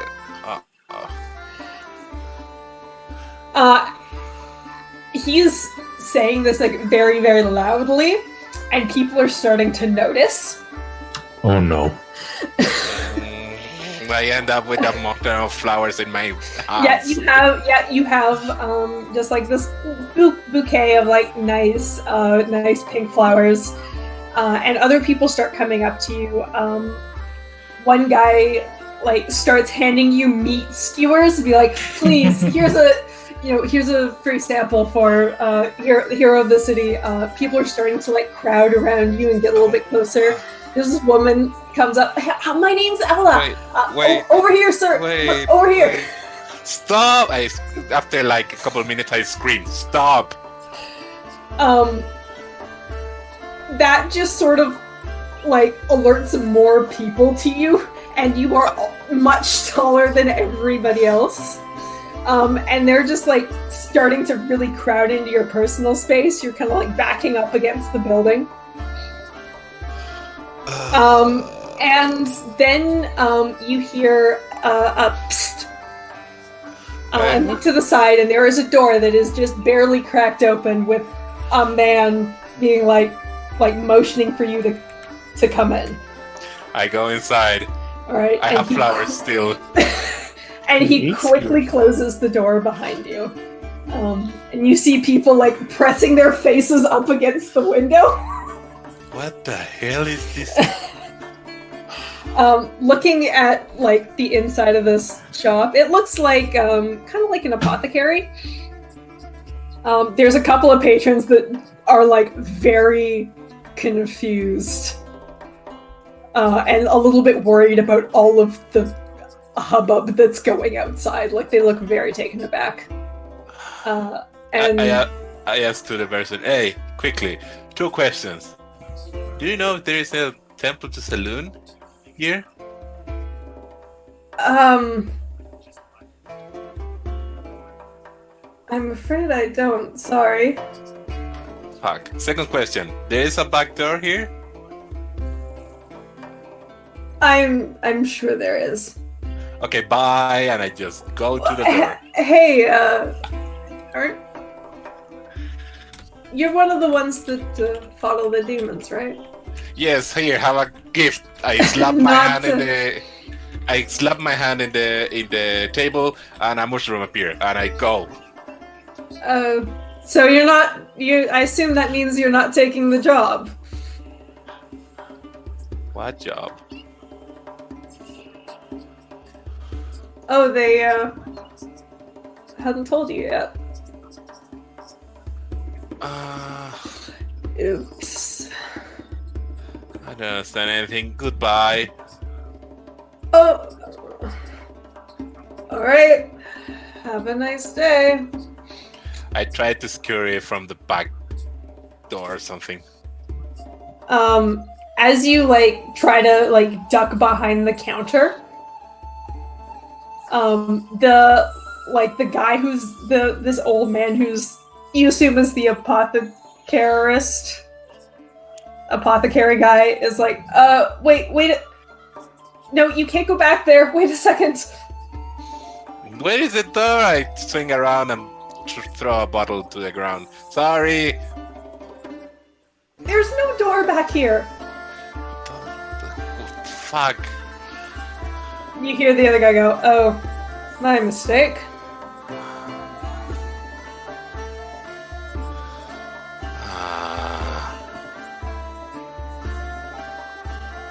And the man that sort of let you in comes up to you and says, why don't we just wait for a bit, let things calm down, and we'll find a way to get you out quietly.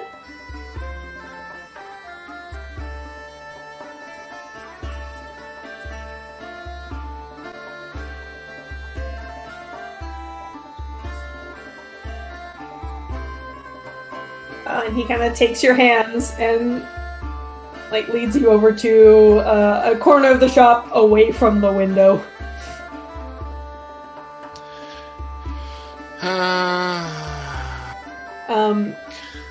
This man you see is sort of tall, skinny, long black hair tied back in a loose ponytail. He's like very, very blue eyes that remind you a little bit of Camille. Just that really light eye color. Oh, they'll come at us in the blue eyes anymore. Oh, okay. My bad. That's fine.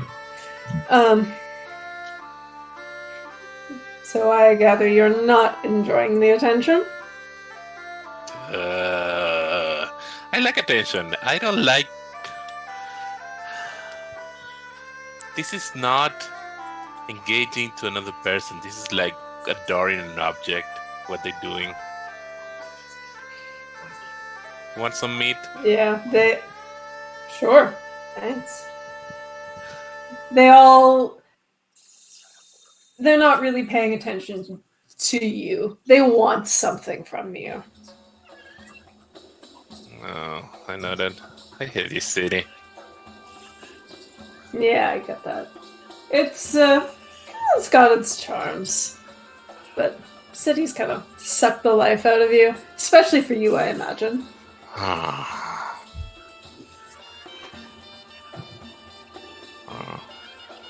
suppose it's, I imagine you're not staying. Hell no. I'm Oh, going good away for you. as fast as I can. Good for you.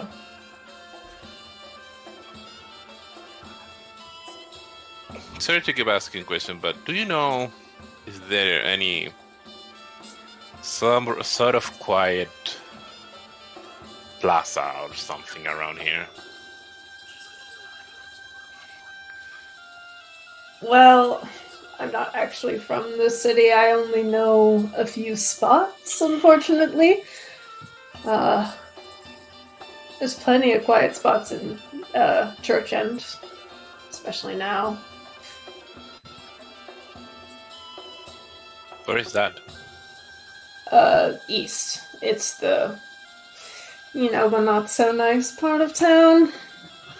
Ugh. The even worse part of town, you mean? Yes, you could say that. Oops.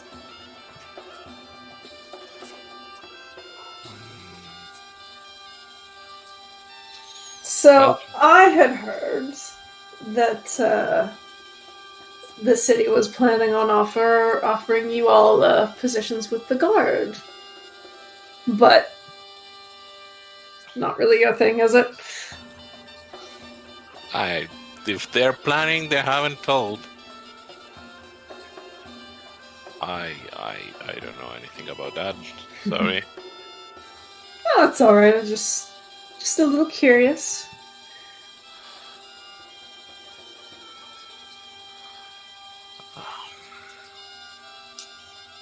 Fire is very awkward, like Mhm. kind of being forced to talk to this stranger.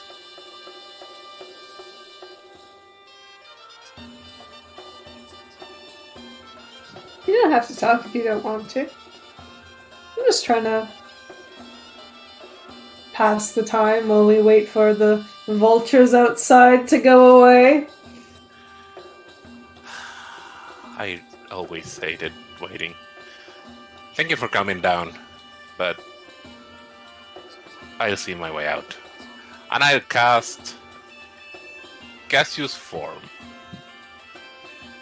What are you casting, sir? Gaseous. Oh.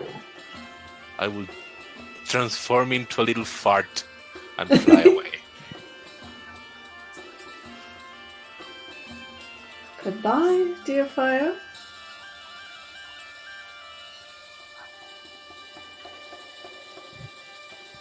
And you fly through the crack in the door Yeah. into the face of a whole bunch of people who are still like waiting at the door. No. I mean, can I try to find another crack in another place? Oh, sure, yeah. Like there's other cracks in the building. That Yeah. you can kind of go out into the alleyway.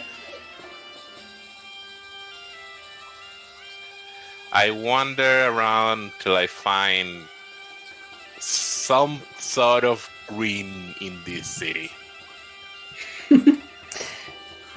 All right, so your gaseous form moves through the city until you end up actually at the Memorial Gardens.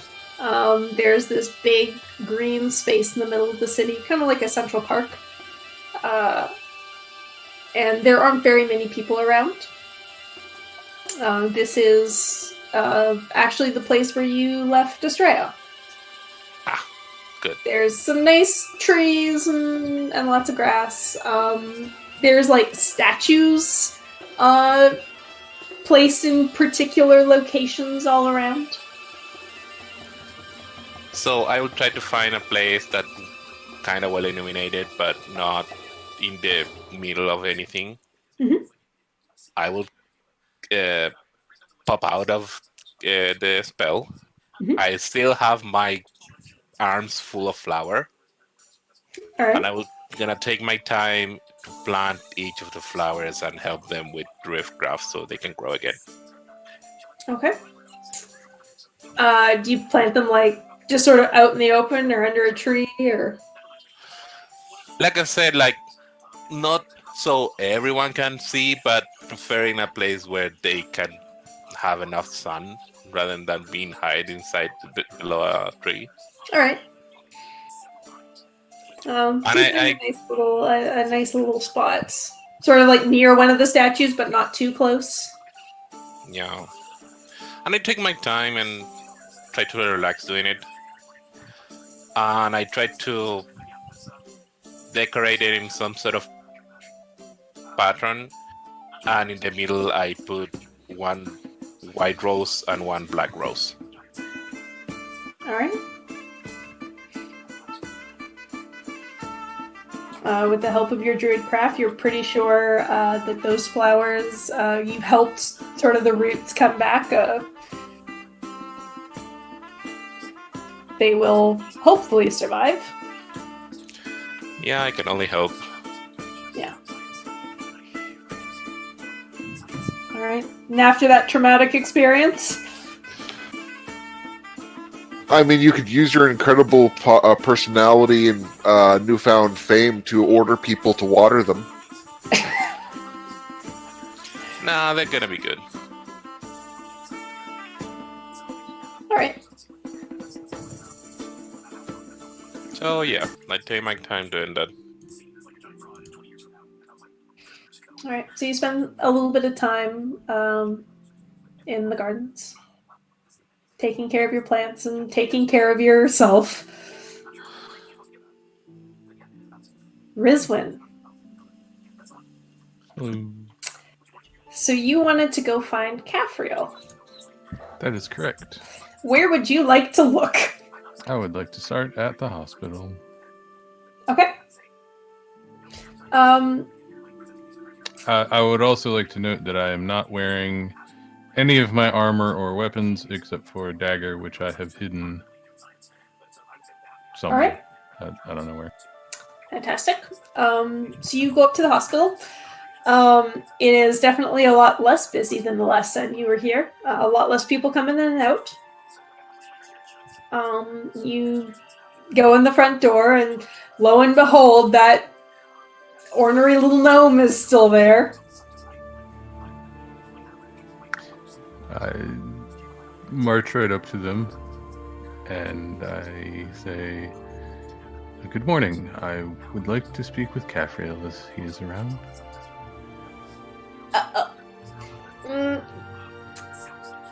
Unfortunately, he is not. Do you have any idea where I might find him?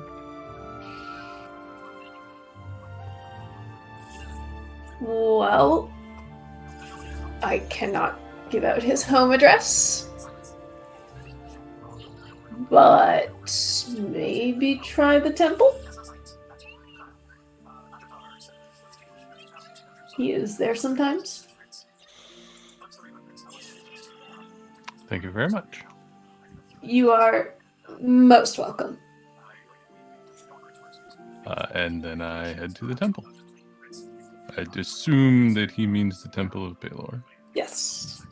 That is a safe assumption. That's the first time I've ever seen that man be helpful. He, yeah, when he said he was happy to help, he meant it. And the sort of the vibe you get from the hospital is things have calmed down quite a bit. But there's still people running back and forth down the hallways that you can see at sort of like a higher frequency. A lot of the emergency cases have been dealt with, but there's still a higher than average volume of people there. Yeah. Being somebody with only the barest of battlefield medical training and no magic, Rizwin does her best to stay out of the way. Mm-hmm. And she takes the gnome's helpfulness as a response to a lack of chaos. Yeah. That a group of 5 of her companions can cause, as opposed to anything else. All right. So you walk the quick walk across the plaza to the Temple of Baelor. There's the start of this in my notes. Like every time that you or any of your other group have been here, as you enter, a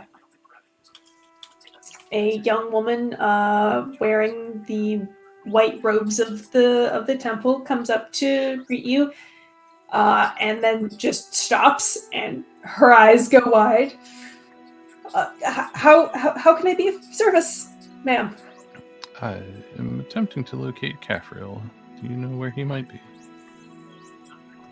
I did in fact see him come in this morning. I think he's meeting with the paladin right now.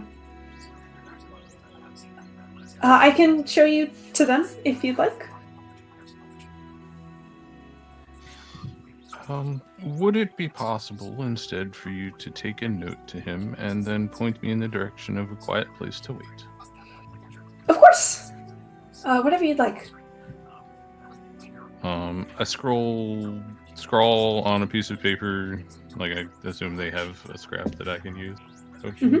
I just scrawl out a quick note like, it's Rizwin. I'd like to talk with you if you have a few minutes.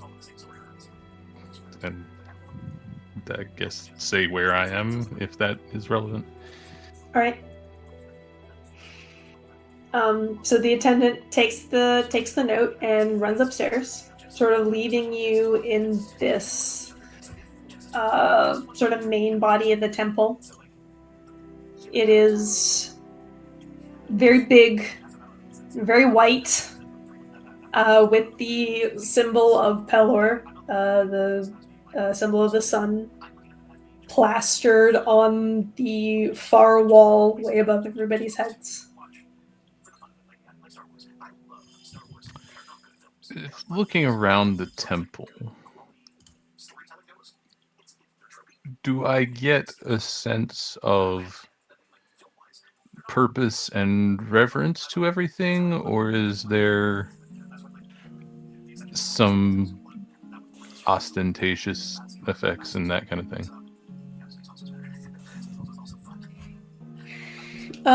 What would this be? Probably insight. Sure, give me an insight.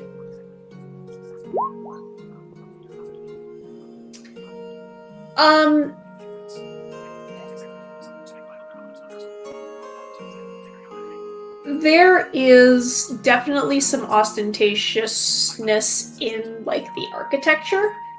The building is made of white marble, I think I said before. And it has, like, these very, high ceilings with the arches. It looks very fancy and was probably very expensive, when it was made. That being said, there's no, like, gold chalices or fancy rugs or any of that. No, like, gross ostentation. Okay. It's not the Vatican. Yeah. That's basically what I was getting at. Yeah. Although I think there is some bits of, like, the wall and the floor that are inlaid with probably gold. But it's not like every square inch of this place is covered in money. Well, as the person runs off, I just, in lieu of being shown to out of the way room, I just find a corner and stand there. All right, you find a little alcove that has, like, one of those really long, skinny windows that looks out onto the square.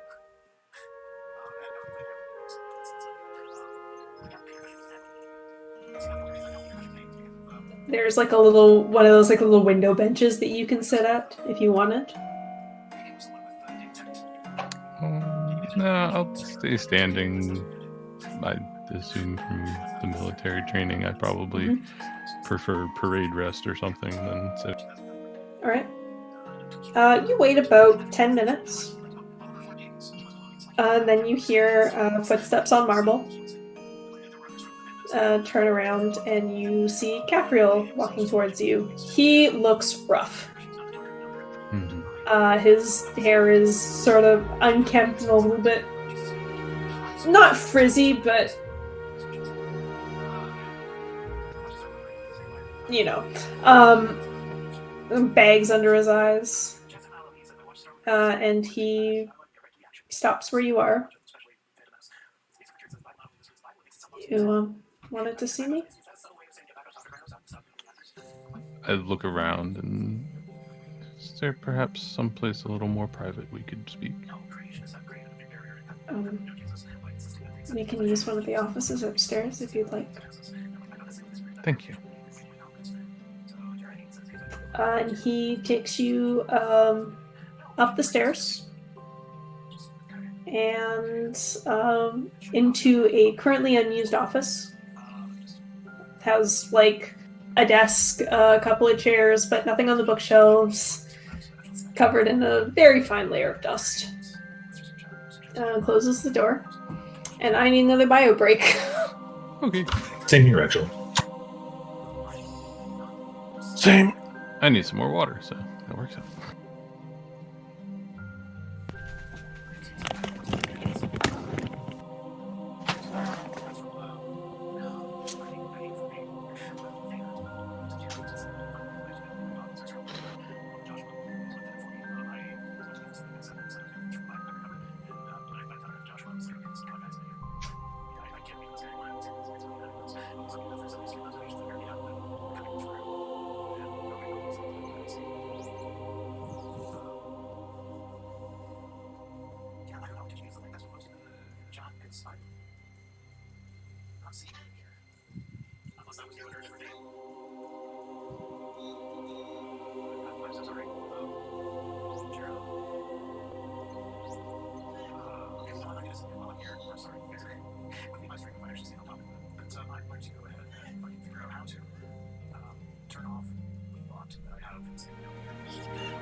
I'm back. Welcome back.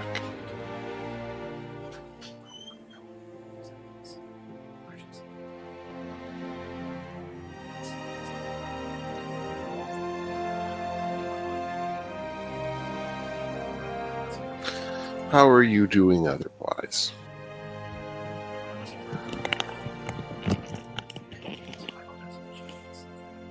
How's Sue doing? Nibbles, because he was the one I was talking to. Ah, Oh, sorry. I'm good. That's good. Back. Welcome back. I'm in that horrible state where I put like my pajama pants on and I'm too hot, and I go put like shorts on and I'm too cold. I had the opposite problem yesterday when I was DMing. I was freaking warm, but I was way too comfortable to bother doing anything about it. So I just DM'd the entire time. And we were like, bathroom break, and I'm like, fuck, no, let's get this over with. I'm having fun, but I'm just too fucking comfortable to move. Yeah. Yeah, I find I tend to really overheat when I DM. I don't know why. Probably just you're more focused. Yeah, and then when I notice my body temperature, I'm like, oh god. I feel like you tried to have a conversation back there, Jamie. That is okay. I sorry, but fire just went to bail. That's okay. Looks like she's hinting at something, and I think the city's going to be real disappointed. I don't know. And also, I think I'm tired. I don't know from what. I haven't done anything, but I feel like need rest. Yeah. It may be because you haven't done anything. Yeah, maybe it's because of that. I get that way sometimes. I mean, I ate a quarter of a chocolate bunny. Ooh, yum. I don't think this session's going to be super long. I guess we'll see how stuff goes, but unless there's something for us to fight so I can show off my new stealth sneak attack damage. I would not do that to this poor city. Yeah, I don't feel like there is a lot left here. I guess Pert could take down the Thieves Guild. mean, that would be interesting. It would be unexpected.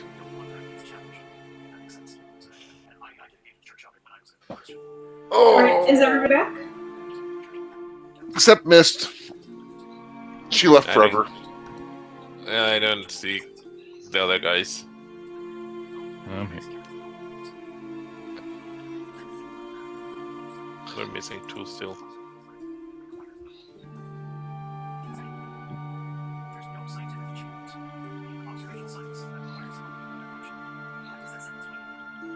I hate my headset. I need a new one. I'm assuming Chile has their own version of Amazon, right? Hell to the fuck to the no. Really, they don't? No, bro. That's first world commodities. What's See, I going knew on? Brazil had a lot of laws about companies and producing stuff. Yeah, Brazil is like high up there. It's not the norm. But there isn't. Is there a Chile equivalent of Amazon, or is there just nothing like that? I just said no. Yeah, I know. I thought I'd be more specific to get more details.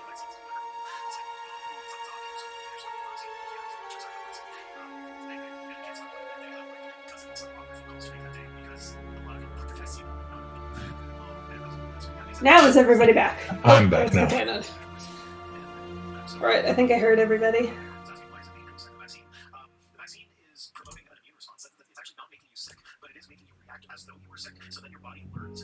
I need to give me a sec. Mhm. I've got the I need to sneeze feeling. The worst feeling. No, the worst is when that feeling never goes away, but the sneeze never comes. Ew. All right. Okay, I think it's gone. Oops. Yeah, it was totally just a because Canada got incorporated into America's Amazon, I guess. So you just kind of get used to things. Most of the world actually has Amazon, so yeah. All right. Anyways, yeah. Rizwin, Caffriel quietly closes the door behind you. There are a couple of chairs that you have to sort of dust off. Yes, I make sure that he sits down. Mhm. And I begin the conversation. I was hoping to get your advice on something. There is an individual I look up to, and they quite obviously have recently gone through something rather traumatic.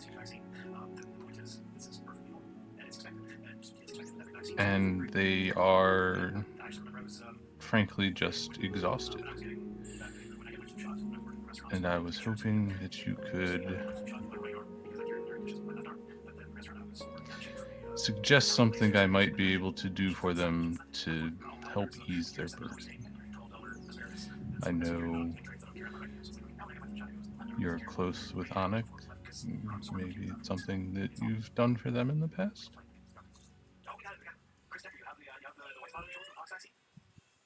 I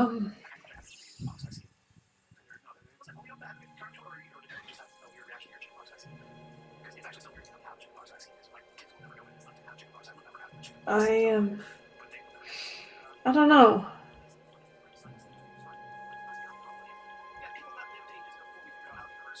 I can't say for sure that I've really been able to help Emmett much. Sorry, I'm not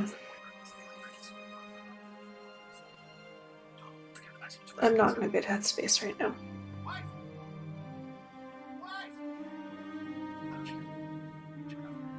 No, no matter. that's not the primary reason I came to speak with you.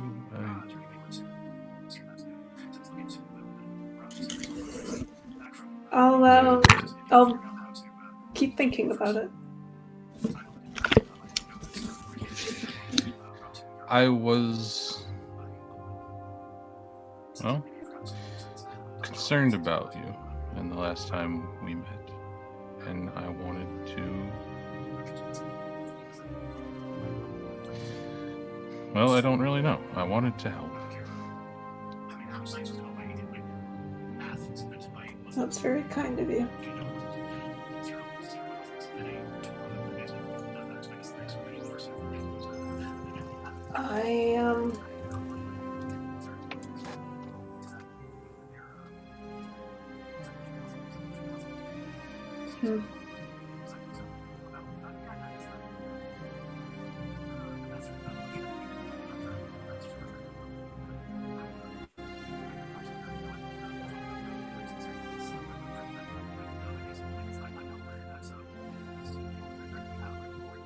Sorry,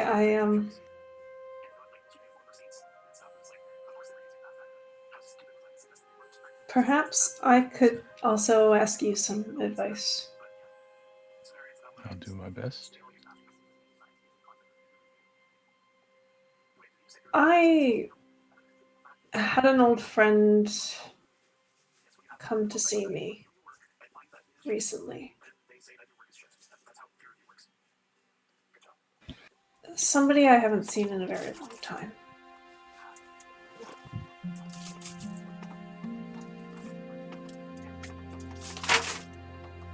And he said that he was leaving, that he'd been in the city for a while and was going to be going in a couple of days and asked me to go with him.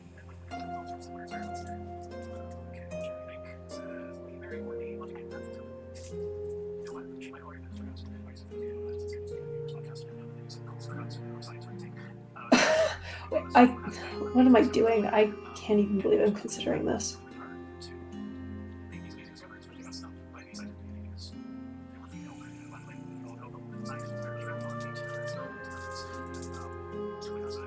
I was in a very similar situation not too long ago. The expectations of an entire city, or at least the people in charge of it, were weighing heavily on me.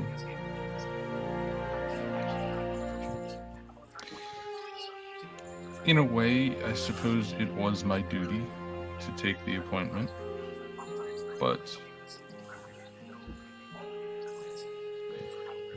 I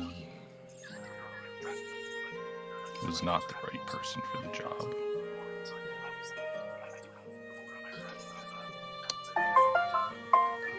Many people would consider retiring and leaving,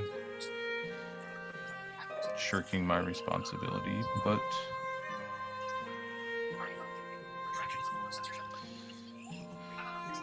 well, I've done a lot of other good since then. I wouldn't be here today if I had stayed.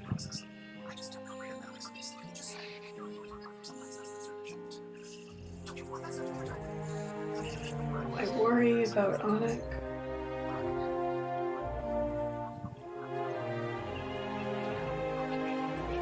I worry about all of my patients.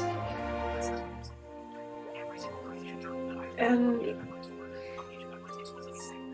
my friend, he was a good friend. But he wasn't really a good man.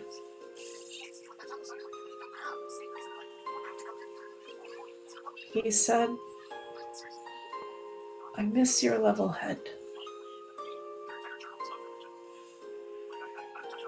I don't know if I would just be trading one set of grand responsibilities for another.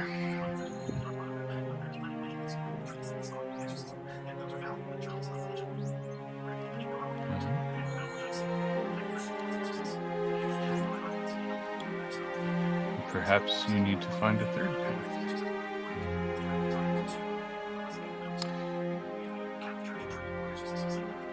In the short term, Onik probably benefits from your presence greatly, but when the day comes that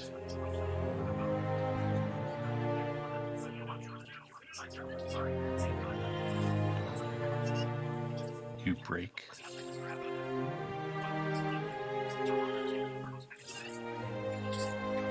they won't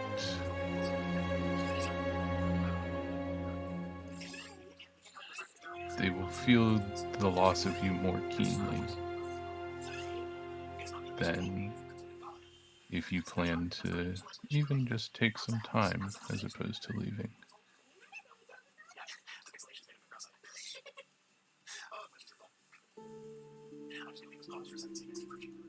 There is a certain requirement for selfishness in order to take care of those around us.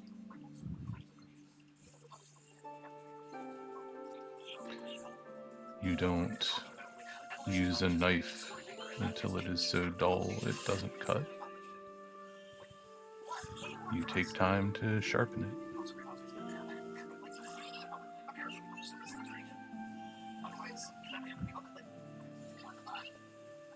Make a persuasion check with advantage.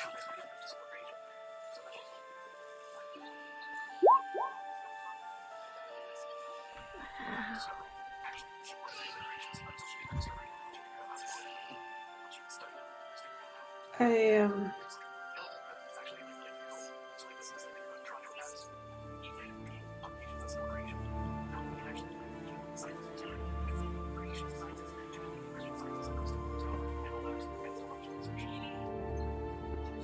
maybe you're right.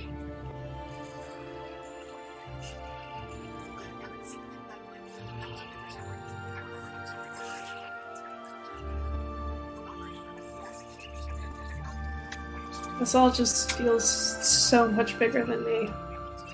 I don't belong in this.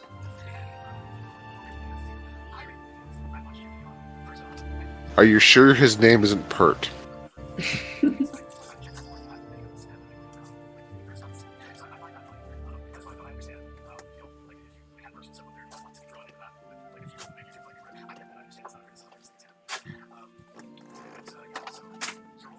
Well, what if you started just by taking the afternoon away?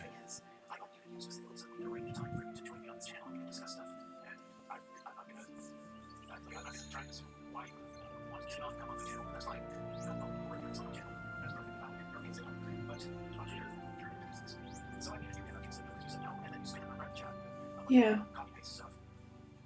Maybe I could do that.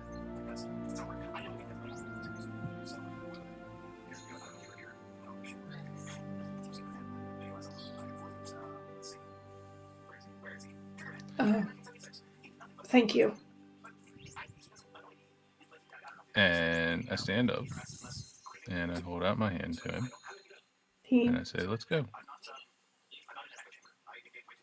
stands up and takes your hand. Where are we going?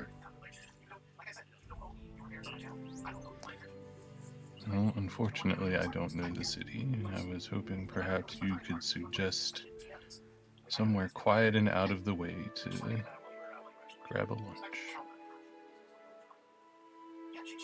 I know a few places.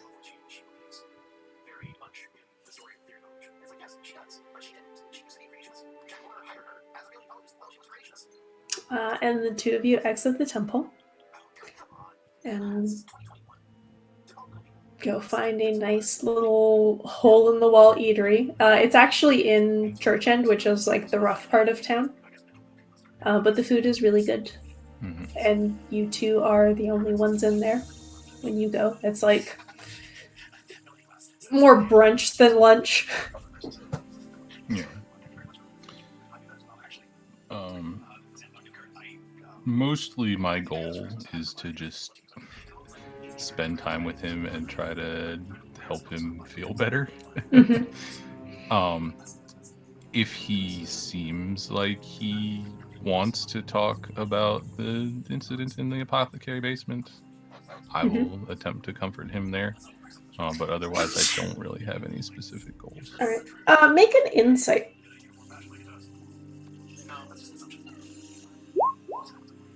That's pretty good. There is something. There is definitely something, maybe a few somethings that he is not.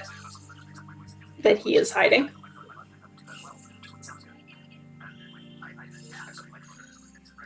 There are a few topics that he gets kind of dodgy with. If you ask him about this friend that visited him, he tends to change the situation or tends to change the topic pretty quickly.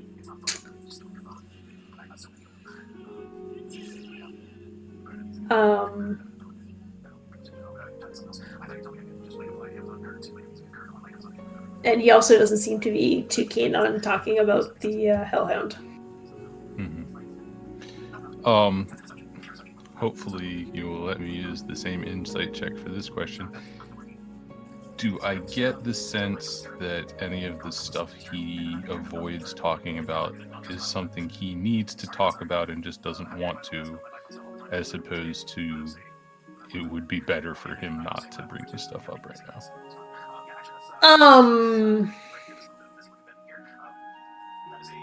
That's kind of hard to. I would say neither. Basically, I'm trying to judge whether or not I should push a little harder on either of those topics. You don't think he's well, the stuff about the Hellhound he's maybe avoiding more because like it's a sensitive subject still. But the stuff about his, like, if you bring up his friend, he's like he's trying to be sort of suave about it, but he's being noticeably dodgy in a way that's sort of raises your eyebrows a little bit. Like, this friend has some shady stuff going on. Yes. Okay. In that case, I don't push harder. I just try to be a friend, basically. All right. Then the two of you have a lovely lunch.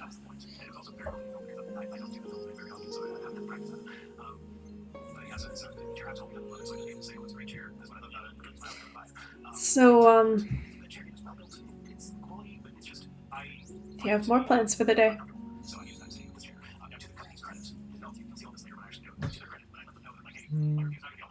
Hadn't made any. I suppose at some point I need to find something to wear for the day after tomorrow. And I say that with a look on my face like that sounds like the worst possible thing I could be doing to spend with my time. Ah, yes. The ceremony that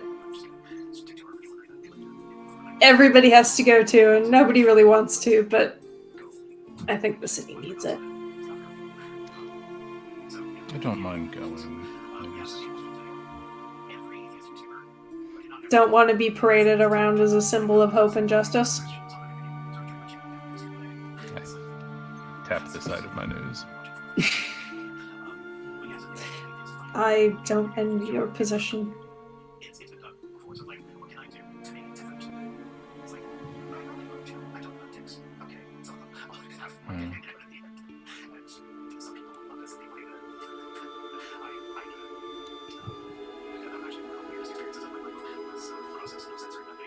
Neither do I. But as you say, the city does need it.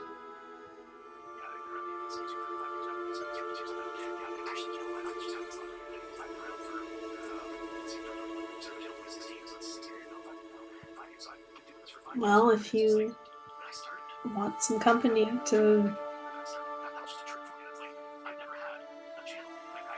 go suit shopping.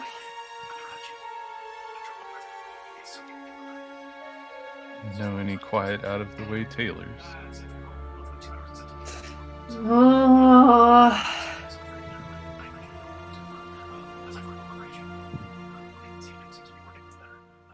Not really, but maybe we can find something.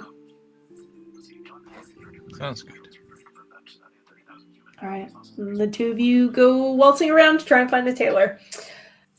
Pert and Annalise, are you getting fitted for clothes today? I think that's more of a tomorrow thing, but today's more of just making sure all the horses are good. All right, so you spend the day outside the city and come back when it's dark.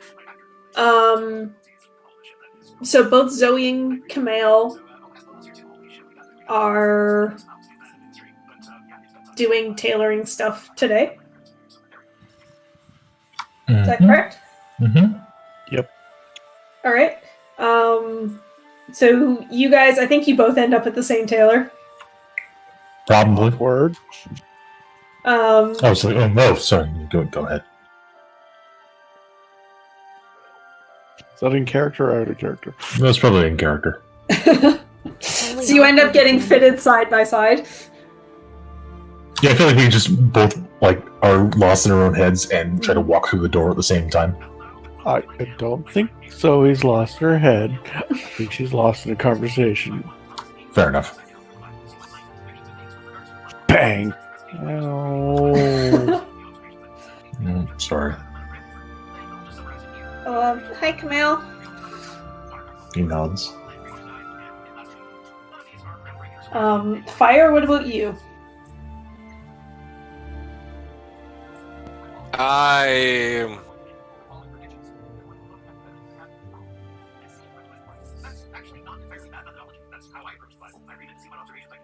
started the rest of the day there, kind of fixing plants that I found, and also praying to Sharon Saloon, Okay. trying to speak to talk to them, like saying what's up, what happened, and all that. Mm-hmm. He's very sober for fire. Yeah. So you thinking about dying? Yeah.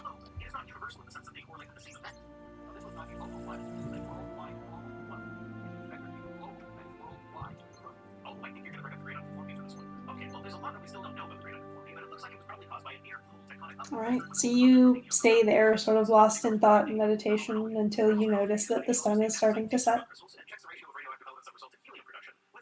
How the hell do I get back?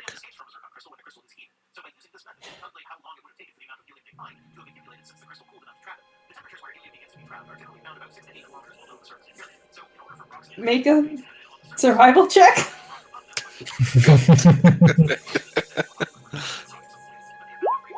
Not bad. Yeah, you know the general direction, and once you get close, you're like, oh yeah, I recognize the street. Rizwin, you spend the rest of the day with Caffriel. You get fitted for some fancy clothes. He seems to have taken your suggestion to take the afternoon off to heart, and is now kind of clung on to you like he doesn't know where else to go. Yeah, that's fine. A man who defines himself by his work. Sure does. But after you get fitted and wander around a little bit more, he leaves you as the sun starts to set. Thank you. This has helped a lot.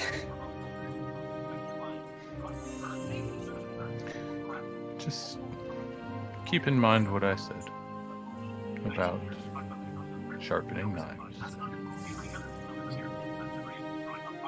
I will. And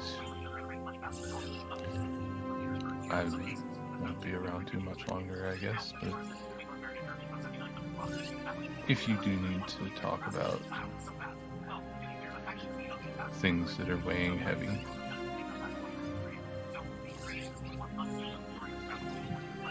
let me know. Can I give him some way to contact me, he said. Alright. You tell him where you're staying. And he nods and thanks you. And you both turn around and walk your separate ways.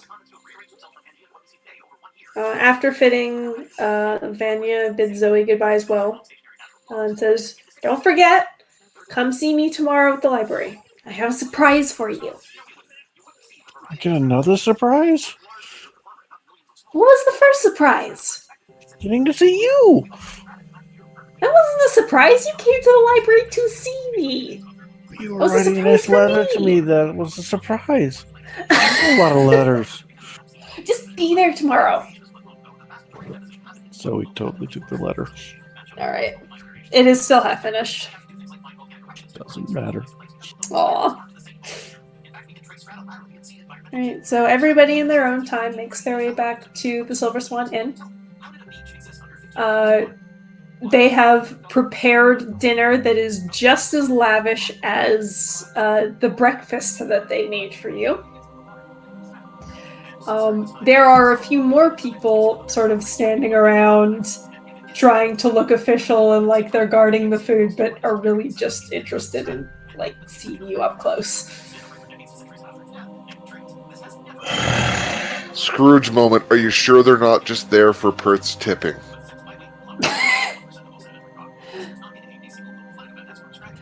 I mean, they might be. So he treats this meal as a buffet, and he goes to her room.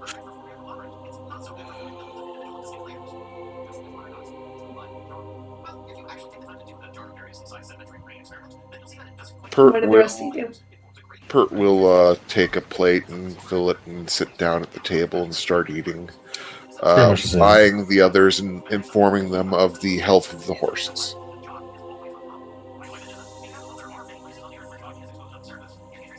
Yay, horse.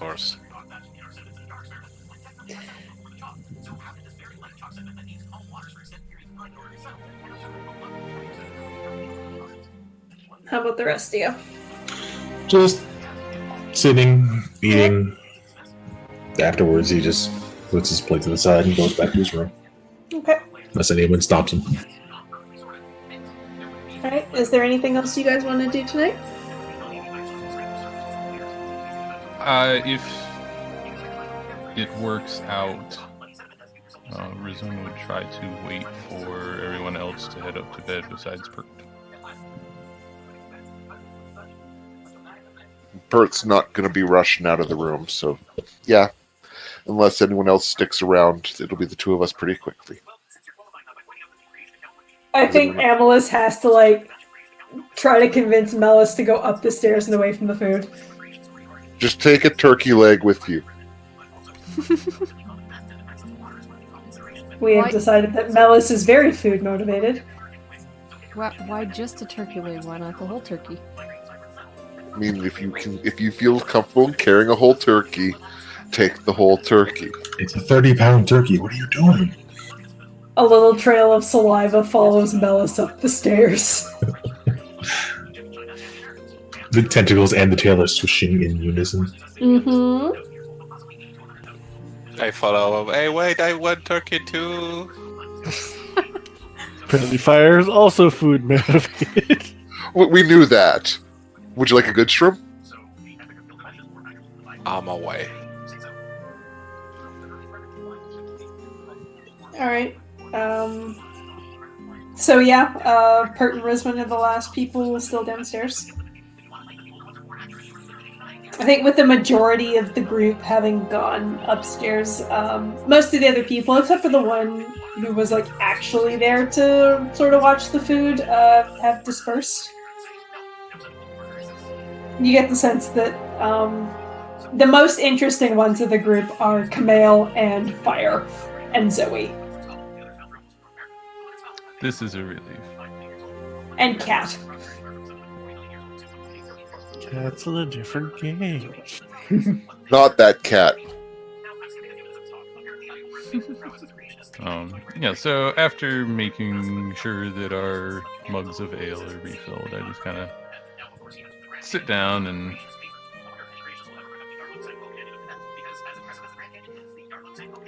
it's been a rough couple of days. Pert pulls a slow breath and lets out a sigh.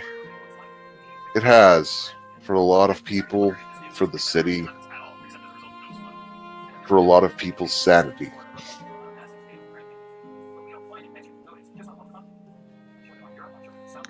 How are you holding up? I think it might just be because of my people's way of dispassionately handling things. I am surprised at how affected everyone else is, but I guess that's the difference in our temperaments. As an out-of-character note, Veldelkin dispassion is literally a species trait.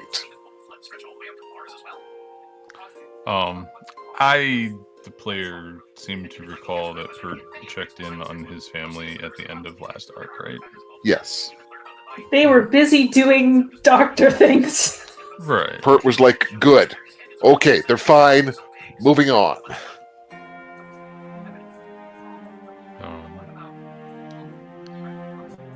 How's your family? They seem well. Father seems energized. He actually was working with Zoe during the initial cleanup. I don't know if she's stopped in to see them again, but it was nice to see passion for his art returned to his eyes. With age, you can see that drop off over time. It's clear that he still has a strong loving for his work. Have you ever mentioned what his specialty is? Surgeon. Just general surgeon? No, like actually doing surgery in a medieval era. Like actual modern style surgery in a medieval era setting. I mean, I think he probably does have a particular specialty. I don't remember what I said it was. I know Pert's sister does. She does emergency, like she works in emergency, basically. Yeah. I mean, in here at least, being a surgeon is the specialty. You can specialize more, but that's already considered a specialty. Right. I think here it's more like you have like heart surgeons and brain surgeons and skin surgeons. You know what I mean? EMTs and Mm-hmm. Yeah, and his sister was Go ahead, classified as like an emergency surgeon, where you just take care to make sure they don't die. Yeah, I think that's probably what Pert's father did as well. Although I think he may be more like do admin stuff now. Yeah. His sister's definitely still an emergency surgeon. the real world term would be a trauma surgeon. Yeah. Deal with traumatic injuries in an ER. Yeah. And he's probably experienced and a specialist at this point, but what he specializes in, I wouldn't have off the top of my head. Is oh yeah, no, totally this. But yeah. You can make that decision right now. And I will write it down and then not remember. Again, probably some kind of extreme trauma surgery or something, but I don't think it's vital at the moment. All right. Pert will smile just a little bit. What about yourself? You have never been the most talkative, but you seem like you've got things on your mind. Oh, I'm always thinking about stuff. But how much do you want to share? Well, I was considering perhaps asking if you think the three of you, meaning, and she means you and your sister and your father, in the future might be able to help me out with a problem. I believe when it comes to my family, anything of reasonable request would be attempted, of course.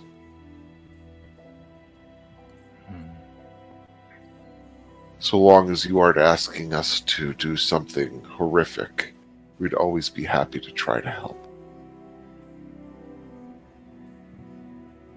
Well, from what I understand, it's not the most pleasant of things re-breaking a bone. And here Pert smiles, and he reaches out, and he's very careful to touch her shoulder. This? In a manner of speaking. And he nods a little bit. I believe they would be able to help, but you'd have to be willing to submit yourself to examination first. Well, that is a problem for the future, I think. Of course, friend. And she quickly attempts to change the subject to something other than her. Actually, similar kind of thing to what I did with Gabrielle. I'm basically just trying to make sure Pert's okay. Mm-hmm. So, Pert's been, in the meantime, doing a, what do you call it? Mist. What's the word for a sketch of a person that's a 100% realism copy thing? photorealism. Yeah. Like bones and everything. Sketch of her face. Awkward. I can see your bones. Can see into your soul. Yeah, so basically just spend a little while drinking together and talking. Yeah. And I would say then what you get from Pert is that he's begun to wonder if he is as normal as he talks about himself being, because he still mostly thinks of himself as that normal person with a group of heroes. But little things have been kind of pushing him to realize that maybe there's something special about him too. Because, I mean, all this shit went down and he was fine. Like, he got through it. I mean, not unscratched, but still. Better than everyone else. Yeah. So that kind of makes him wonder, how did I get through all of that and I was the one that was in the best condition? But other than that, he's mostly just happy to sit in peace, continue his sketching, and keep up conversation. I think in response to that, Rizwan would point out how unnaturally quick and sneaky he is. He smiles a little bit. Yes, I know. But that's not all without decades of training and expertise. It's like the drawing, and he lets her see it. And it's, again, like I said, a very realistic, photorealistic sketch of her face, from cheekbones to earlobe to everything. It took decades of sketching anything I saw to be able to draw this well. It's taken decades of running messages in the streets for my father, of working with knives, even though surgery never really clicked, of working with a mercenary group as I traveled the countryside for years before I got this fast, this agile, this comfortable in a fight. Yeah, but people never see the decades of training. They just First see fight I ever found myself in, I snuck up behind some rich, spoiled prat and bashed him over the head with a rock. he chuckles just a little bit at that. Oftentimes, the easiest fights are the ones where you can just drop a rock on someone's head, and that way they don't need to fight anymore. Hmm. At least it means there isn't a long back and forth of desperate slashes and futile attempts to end the fight before someone gets critically wounded. I think dropping a rock was probably the best decision you had in that situation. Well, it certainly put me on an interesting path. And he will give her shoulder, the good shoulder, a pat. I think I'm done. All right. And he walks to the attendant and he slips them another gold. And he says, make sure this food goes to those deserving. Certainly. And he smiles and heads upstairs to his room. And after finishing her drink, and maybe one or two other ones, Rizwin heads upstairs as well. Right. Sorry, I shouldn't have said deserving. I should have said needing.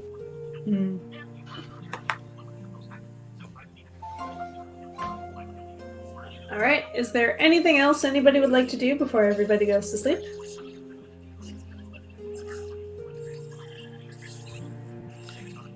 Nope.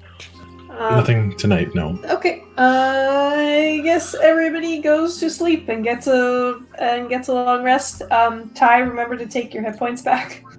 Yay, hit points. Oh, no, that's your current hit point maximum forever now. That's not good. That would be bad. That would mean me rerolling a new character, not two different in future. Because a Why? 32-point hit could definitely happen. Why you got hit? Psychic damage. Not psychic. It just freaking hurt. She talked- Unspecified. Talked to Unspecified. the god and her head went bam. I have a feeling it was actually radiant damage, and it just hit that hard. Mm, Because she's resistant to radiant damage.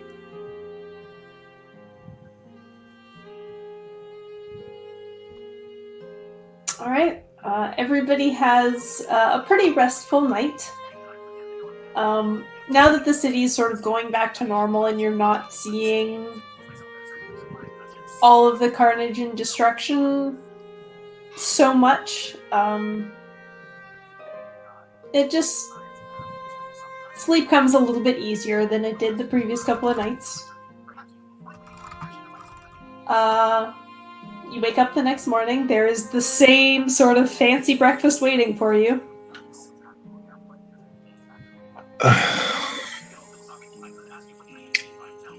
Do you want me to talk to them, or do you want to talk to them? Because I'm getting uncomfortable with the breakfasts. I will talk to them. it's only a couple days more. It's food that can be put to use elsewhere. Pert will talk with the attendant to make sure that the food did get put to good use. He said yes, they... whatever leftovers they could sort of use and make nice for other meals, they did so.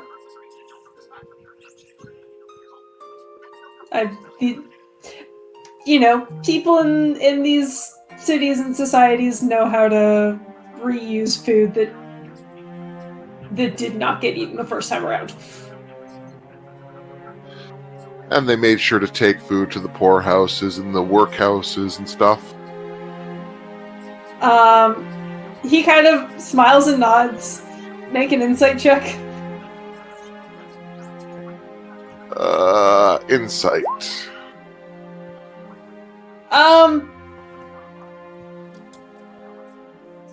You think that they probably didn't, they just reused all of the food. Second-hand food.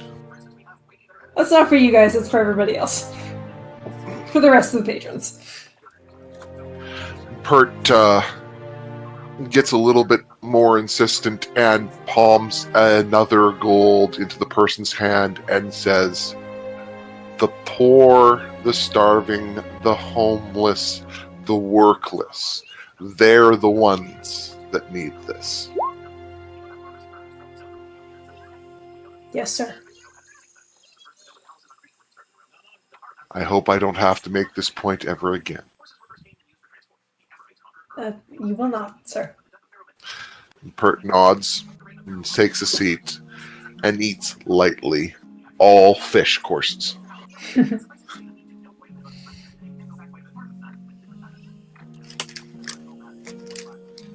There's some very nice river fish. Local to Marielda. Alright. Now, Zoe has a date with Vanya. What is everybody else doing today? I'm waiting for a letter. Oh, yes. While you're eating breakfast, you get a letter from Anik that I think arrived late last night, and they just didn't want to interrupt you. And it says, please, please drop in the afternoon. Okay. Hey, Jamie. Mm-hmm. I have two questions.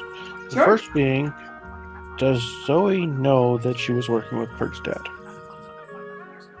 Yes. Because Second Pert- question. Sorry. Nope, that's fine. I would like to know information I forgot.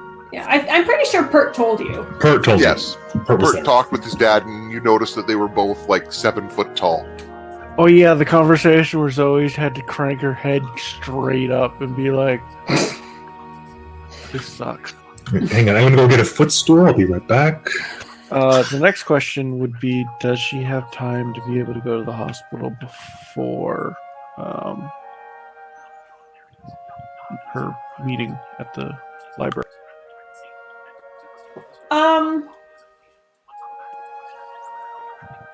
Probably. She is They're going very to leave close. early. They're very close to each other. The library's 15 minutes in the hospital, so you're kind of going the same direction. Then she will make sure to leave early to go to the hospital first. Okay. 3 of you still need to find fancy clothes. Pert will ask Amalus if he wants to go along.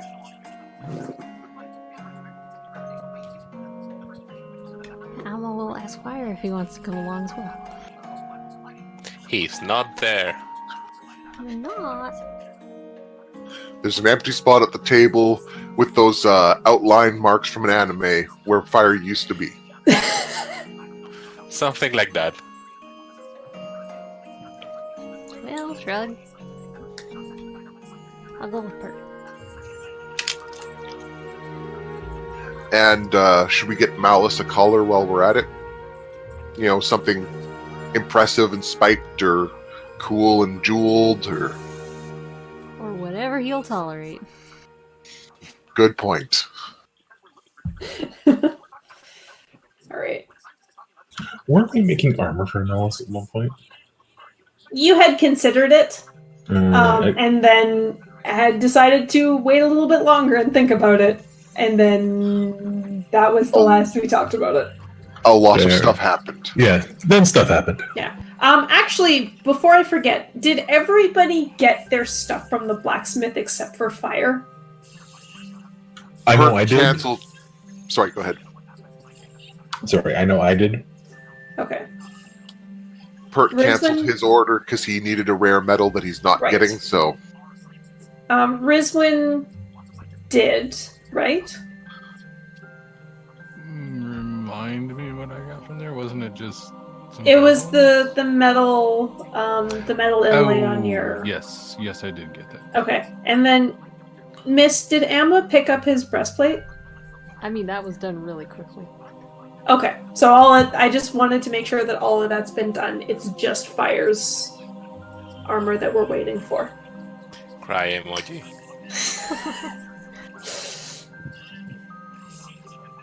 It'll be really cool when it's done. Mm-hmm. What's Camille doing for the morning? Just as a reminder, you are going to have to go pick up your outfit at some point. He'll probably do that first, get it back to the inn, and then Okay. make his way to the temple at some point. Probably avoiding the hospital, just because if he goes there, he'll get sucked in. All right. And Fire, where did you go? I went fart again. Oh. When Gus's farm and tried to find. I take my time and try to find some place calm, like some roof or something, and I'll just spend my day making grow vines and drawing farts in the sky, and I don't know. All right. And Being disconnected. sure, you just want to be alone for a while. Yeah. All right. So Emma and Pert are going to get clothes. Camille's going to pick up his stuff. Can I just make it easy on myself and say that the three of you are going together? Sure. Zoe's No going problem. to hospital. Rizwin is. Rizwin doesn't have any particular plans other than picking up her clothes. Rizwin is Rizwining. She will accompany anybody that asks her. Otherwise, she'll just chill.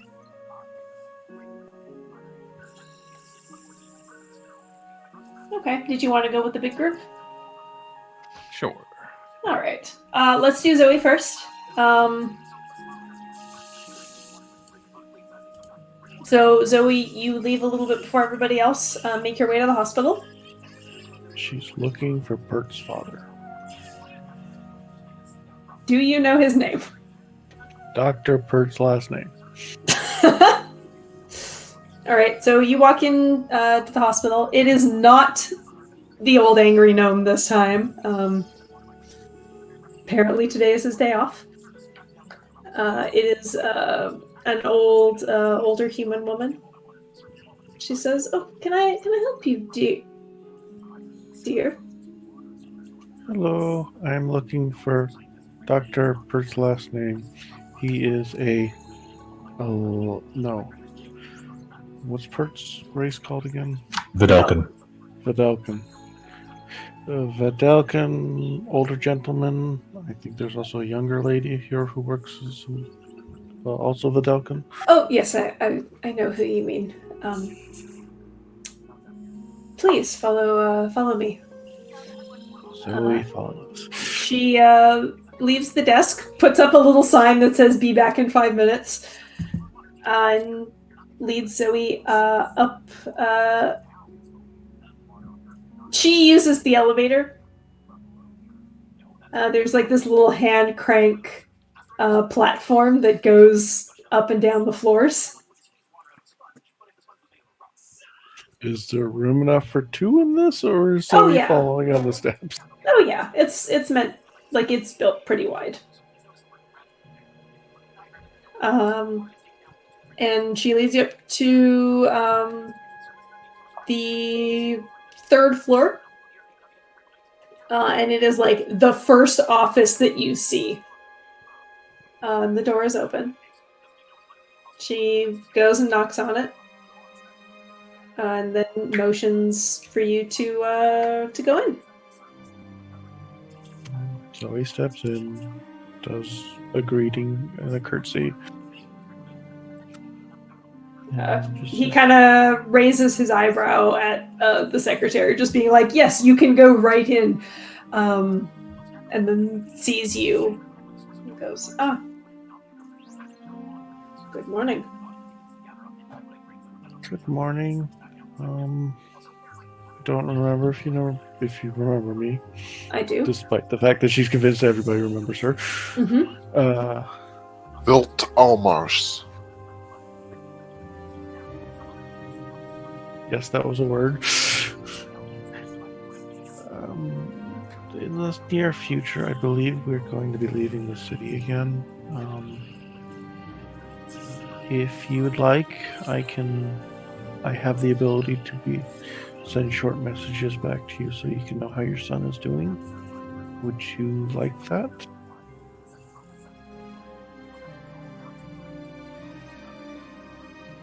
I would like that very much. Yes. She pulls out her book and opens to a new page. If you sign your name here, I will be able to magically put short messages into your head. Only very short ones. He takes the book, signs his name, says, "So not just a healer." She writes on the book, "I have many skills." It is a shame you're not staying.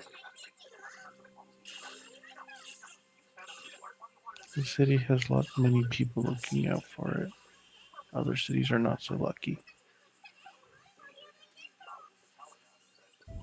Well, if you are not looking out for the city, then I am at least glad you are looking out for my son. I think he spends more time looking out for me, but I will make sure to send messages back when I'm able to. Thank you very much. With that, she picks up her book and looks at him again. Is there anyone who can use my special abilities?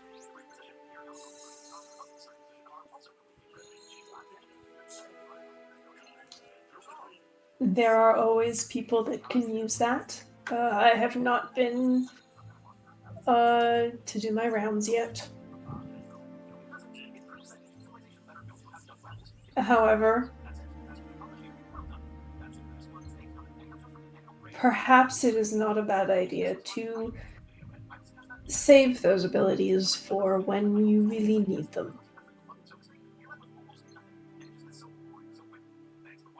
She gives a small nod and lets him know where they're staying. Your son is there as well. If there's anything you need from me or him, you know where to get us. Thank you. And with that, she bids him adieu. Right, he goes back to writing. He does seem like a very sort of low emotion, no nonsense kind of guy, but you got the sense he's genuinely glad that you are with his son.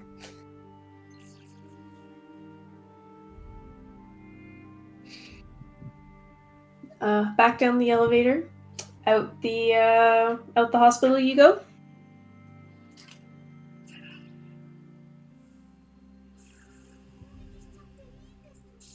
And with that, she moves on to her date. All right. So you walk over to the library, walk inside, roll down to my notes, and waiting just inside near the front door is Vanya in this nice light sort of yellow summer dress, and a young halfling boy wearing a brown uniform, and he looks pretty familiar.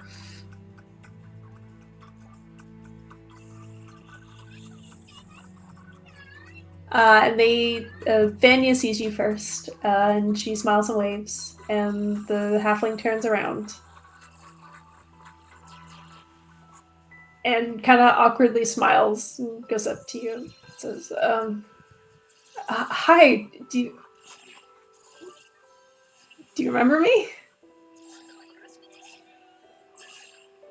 I believe I read you let. We met on the road, didn't we? Yeah, my name's Toby. He seems like kind of awkward, like wasn't expecting to have to introduce himself a second time, and he kind of like holds out his hand in this to like do a handshake. And Vanya kind of pokes over his shoulder and says, "Do you remember we were looking for him before, and we couldn't figure out where he worked? Well, I figured it out." So as he's going in for the handshake, Zoe goes in to do a handshake, then quickly moves her hand up, pokes his head to turn his, like if he has a hat or anything, to turn it purple. Oh, he has his uniform. And he, I see you do remember me?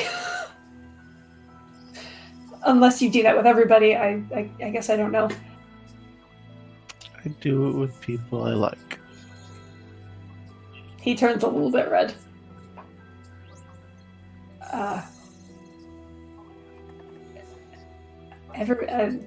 Everybody's talking about you. I hear you killed a bunch of demons. Not me. That was everyone else. Yeah, but you were there helping. I almost wished I was there to see it. Oh, almost. There were a lot of people there helping. Unfortunately, we weren't able to help everyone. Yeah. He pulls out a bag from his pocket. I have, my sister and I made some cat treats for the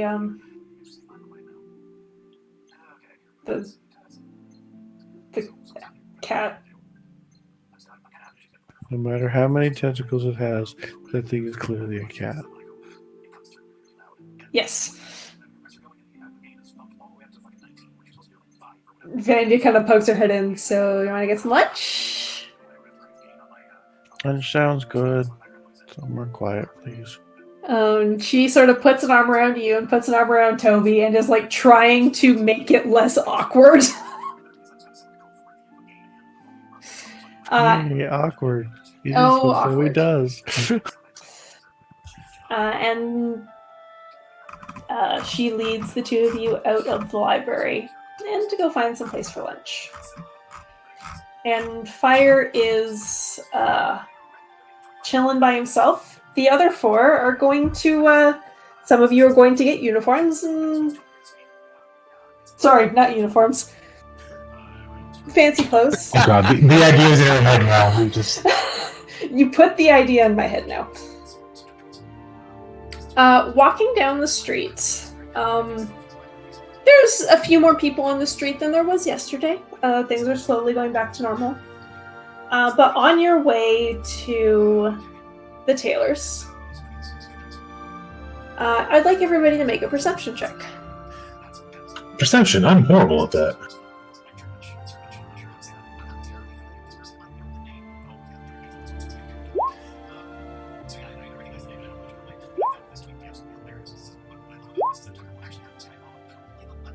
All right.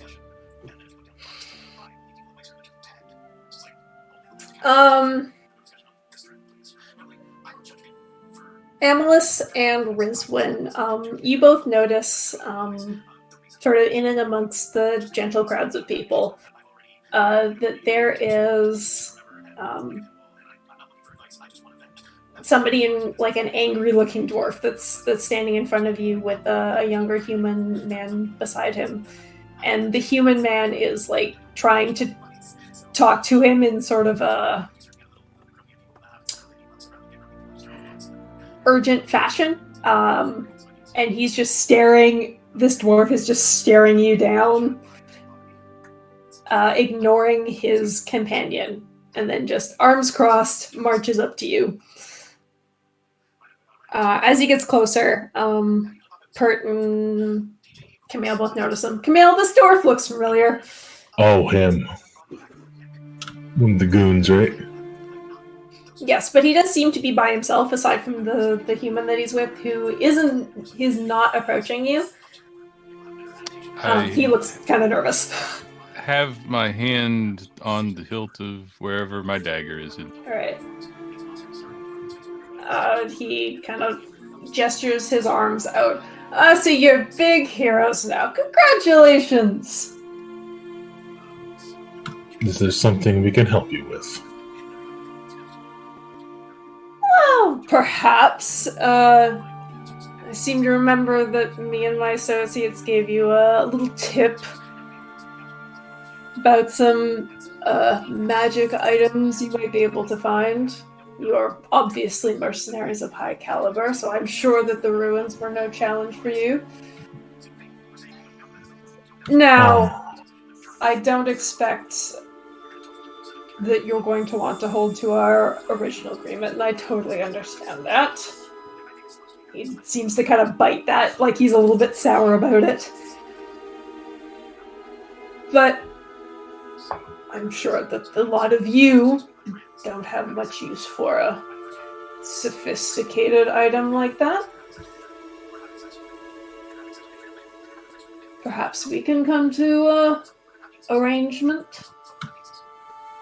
I look at the others. I look at him. No.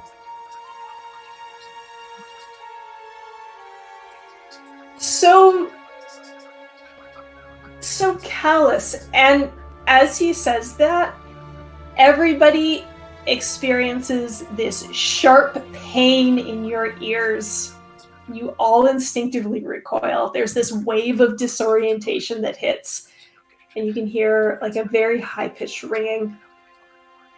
Camille, you feel little water droplets on your face and wipe them away, and it's blood.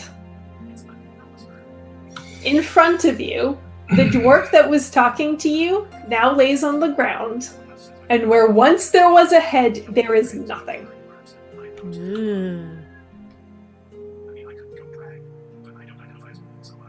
The fuck? Oh dear. Look around.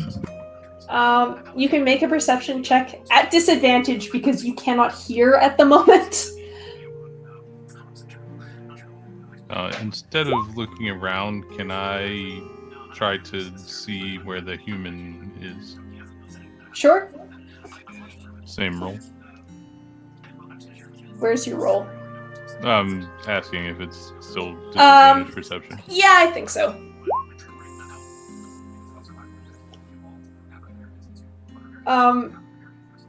Rizwin, you look up to where that human was, and he's just kind of standing stunned for a moment, staring at the corpse, and then looks up at you, and turns tail and books it.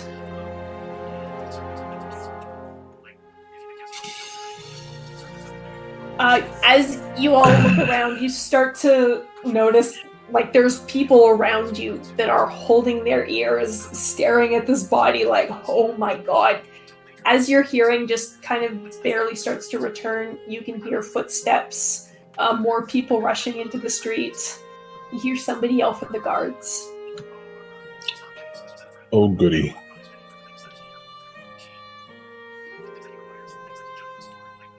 Are you doing anything else but sort of standing and staring? I'm going to suggest that everyone just stays put. Pert is going to investigate the body to see if there's some sign of how the head exploded. Pert.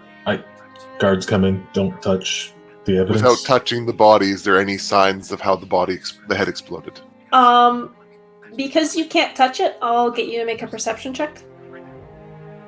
At disadvantage again, or? No. Okay. Then perception. Apparently I've only got 2 rolls today. Really fucking high and really fucking low. Yeah. There is no sign of any part of his head except copious amounts of blood.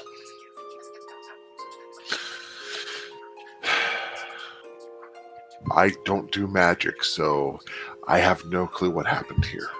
I don't do this kind of magic. So after about like a minute, you see a pair of guards come jogging down the street. There are people like crowded. They've kind of like made a ring around you and the body. Mm-hmm. The guards come like pushing through the people into this middle ring, and they immediately recognize you before they notice the dead body. You see them kind of like, put their spears and shields sort of at rest, and then see the body and like put them back up again. What happened? I explained the situation. Just because I can't think of how to word it. He was threatening us over a deal that was made before reality sunk in. Then something attacked him and his head exploded. And Pert is very calm and matter of fact about his explanation. You hear like, as your hearing is starting to come back, you can hear like a bit of a whisper go throughout the crowd, and the other guard just immediately goes to the crowd and is like, "Get the fuck out of here! Enough of the lollygagging!" And tries to break up the crowd and slowly succeeds. Nothing to see here. Move along. Yeah. Pert, I would like you to make a persuasion check. Yeah. You can make it an advantage because I assume that y'all are helping. Yeah, we're all telling the exact same story. Yeah. Okay. The one guard that's talking to you, he kind of crosses his arms. I mean, I should, as protocol goes, I should take you in, but everybody knows who you are. Take us in. We aren't special. We're not above the law. Oh. All right. We can at least, get a written statement for records, and he kind of looks down at the body and goes, Don't worry, that is freaking us out as well. We're just quieter about it. now that the crowd is mostly dispersed, the second guard has come over and is actively looking at the body. Let me make a roll for them.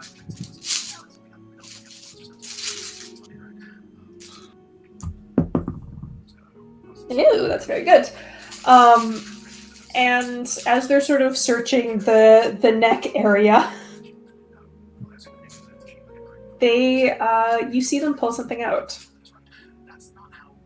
and hold it up. And it is a little shard of metal. Mm-hmm.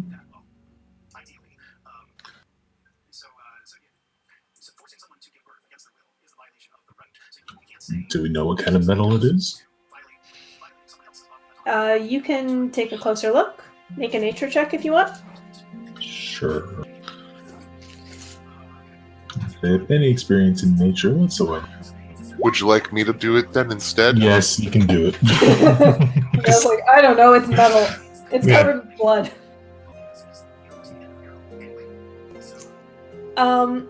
Sort of taking it from the guard and wiping away some of the blood. This is lead.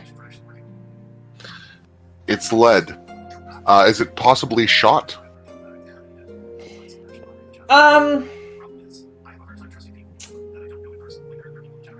Basically, is it a slingshot bullet or is it a something else? This is not like a round ball. It is a piece of shrapnel. You can make a history check, actually. Sure. History. You do, while they're not very common on the mainland, you do know that Lita produces firearms. Lita? Yep. Pert will examine it and pass it to the guards. Have you heard? This is not like you could never imagine a firearm doing this. Mm-hmm. But Perce will pass the shot to the guards and say, "Have you heard the stories of the firearms of Lita? I do think that this may be one of theirs, although I've never seen one do such devastating damage to a person. And I'm also doing this. Poorly, apparently." You hand back the shard of shrapnel, and the guard is just like staring at it wide-eyed in his hand, like it's gonna just burn right through his hand.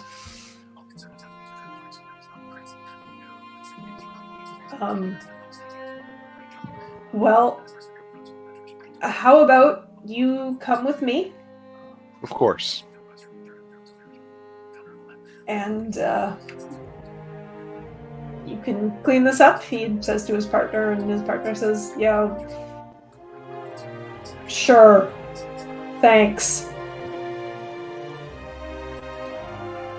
Sorry, Zoe's not here to prestidigitation the blood away. Yeah. Looking down at your clothes, everybody is covered in a very fine red mist. Except Camille. Except Camille. Did it burn away? No, it's the armor. Oh, right. But it's still on, like, your face. Oh yeah, my face is, like, speckled in red. All right. Should have had your helmet on. He doesn't wear a helmet. All right, so as the four of you follow the guard deeper into the city, and the other guard is left to clean up the body, that is where we're going to end today. Okay. Assassins helping us. This is an interesting side plot. Or sending Helping, a message. Yeah. Define helping. More like them trying to make us look bad. I mean, that's also a possibility. Or silencing someone.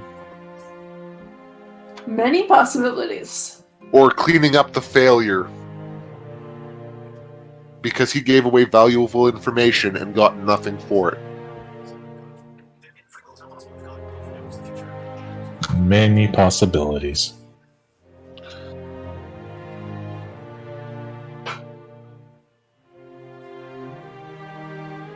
Well, that was fabulous. Mm-hmm. So the Zoe and I will have to break you guys out of jail. No, I doubt that.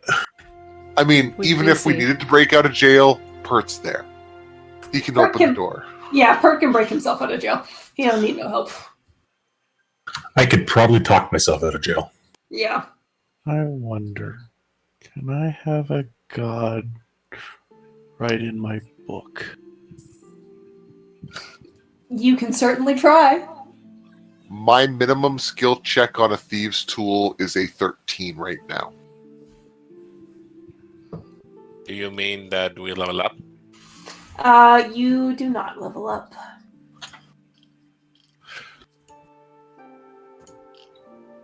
Cross already knows where his ASI is going.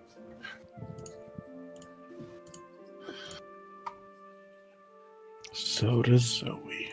Oh man, I should have asked if I could dodge the blood spray with invasion, Jamie. Pert is slightly less bloody than everybody else. What was that? I don't know. I just moved out of the way. Through the What? attic. I moved through the blood and it didn't Uh-huh. hit me so much. What? That's not weird. What are you talking I about? dodged the blood spray. I just walked through the blood spray and moved around every single droplet. He hides Totally beside not. Camel.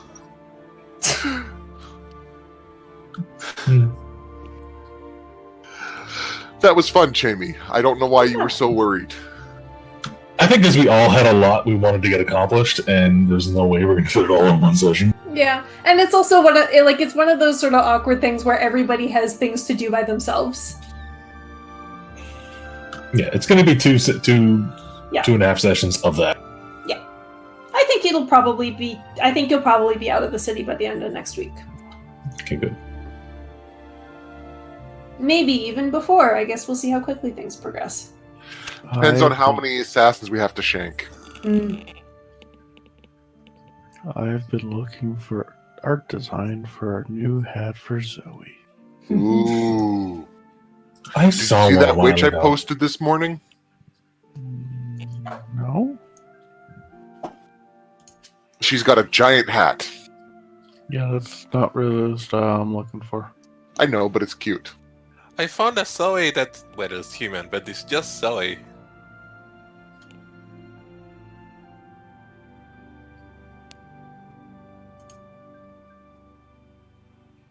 Oh, I have a good one.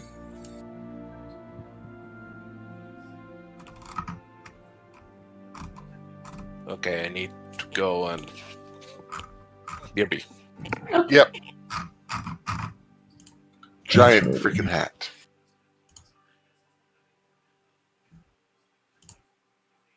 A hat to conquer empires. If you're looking at giant hats, you're going the wrong direction. I don't. It's not giant. Right. Oh, right. I forgot that I made a recording of my game with Kiwi. Aw. I was like, what's this extra recording doing in here? The one where you pushed all the buttons. All right, Sure it Nibbles is. and I have that tomorrow. So y'all can see how bad I am at everything except for Constitution saving throws. I'm back. I Welcome have back. intelligence and con saving throws.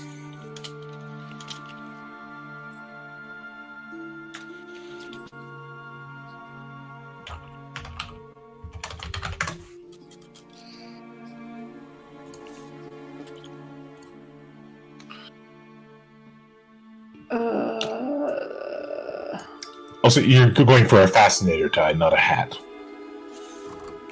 Fascinator is a classification of hat. Sure.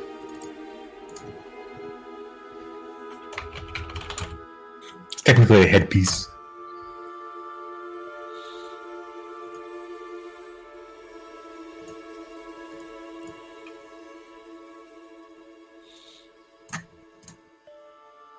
Oops, that's where I wanted that to go.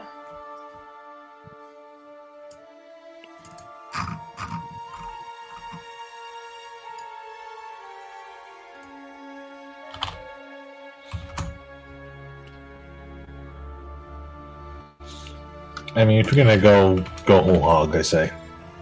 I realized something, Jamie. That person that talked to me, Uh-huh. he said goodbye, fire. Uh-huh. Sure and did. I didn't tell her my name. Uh-huh. Ominous. Uh-huh. Uh-huh. I might have drawn some out of character conclusions about that. Am I the last one on catching that? Uh-huh. No offense, Questa, but I think you're the last person to catch on to a couple things going on. You're very much in your character's mindset. It's really easy and it's really fun. Yeah. Although he is kind of in a weird place now. I'm just waiting for something to become readily apparent to you. Yeah, Ty knows what it is. That was awful wordplay. I know. Yeah. You'll get it. You'll get it. That word covered in blood? No, you'll get it. You'll get it too, because apparently you don't get it. What? It's okay. You'll find out eventually. I doubt it. No, you will. You definitely will. I'm I confused. think I will find out whatever it is, but I will not realize is what you were talking in this conversation. Oh no, you will. I don't understand what I'm not understanding. Exactly. Unless you literally say the sentence, "This was the thing that we were talking about." I think me and Kawasta may be behind you guys by a little bit. We'll see. I can't say anything more, and I won't say anything more. Can you repeat it at least? No. No. I feel like that might give it away. I don't remember what was it. I think I'm just being punished for having a bad memory. It's okay.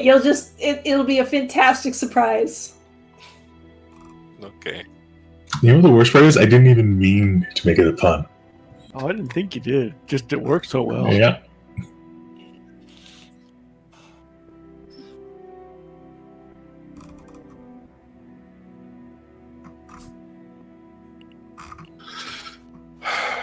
I mean, unless you're making some kind of joke out of a parent. No comment.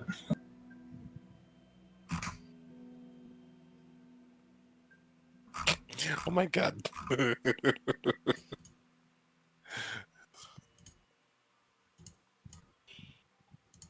Good night, Bard.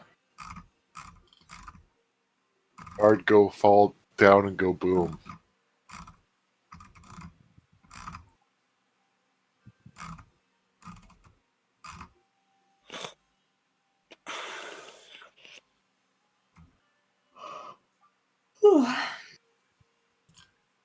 Okay, that needs to be an actual McCree costume at some point.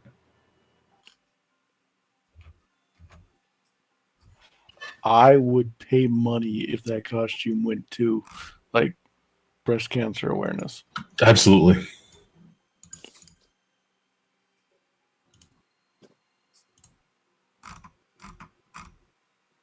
Yeah. I would play McCree if that money. For the You costume would know what? It needs to be a cowboy hat still, but just with the giant pink bow on the front.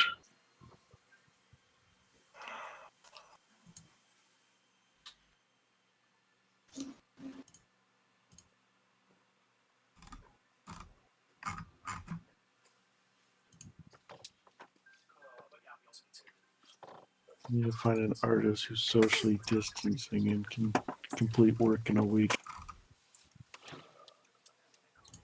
But I've been saying this for like 2 months, so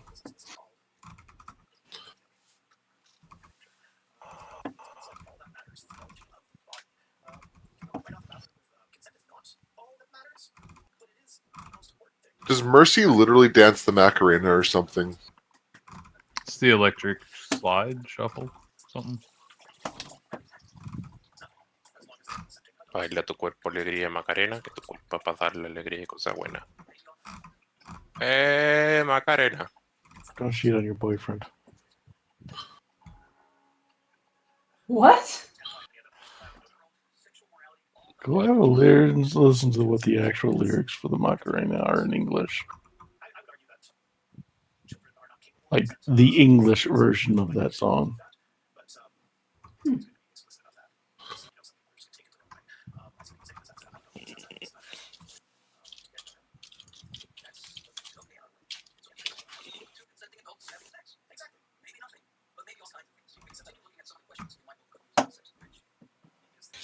I saw an English translation of it once on MTV. The one with all the notes at the bottom of these, well, pop-up videos. There we go. Pop-up video.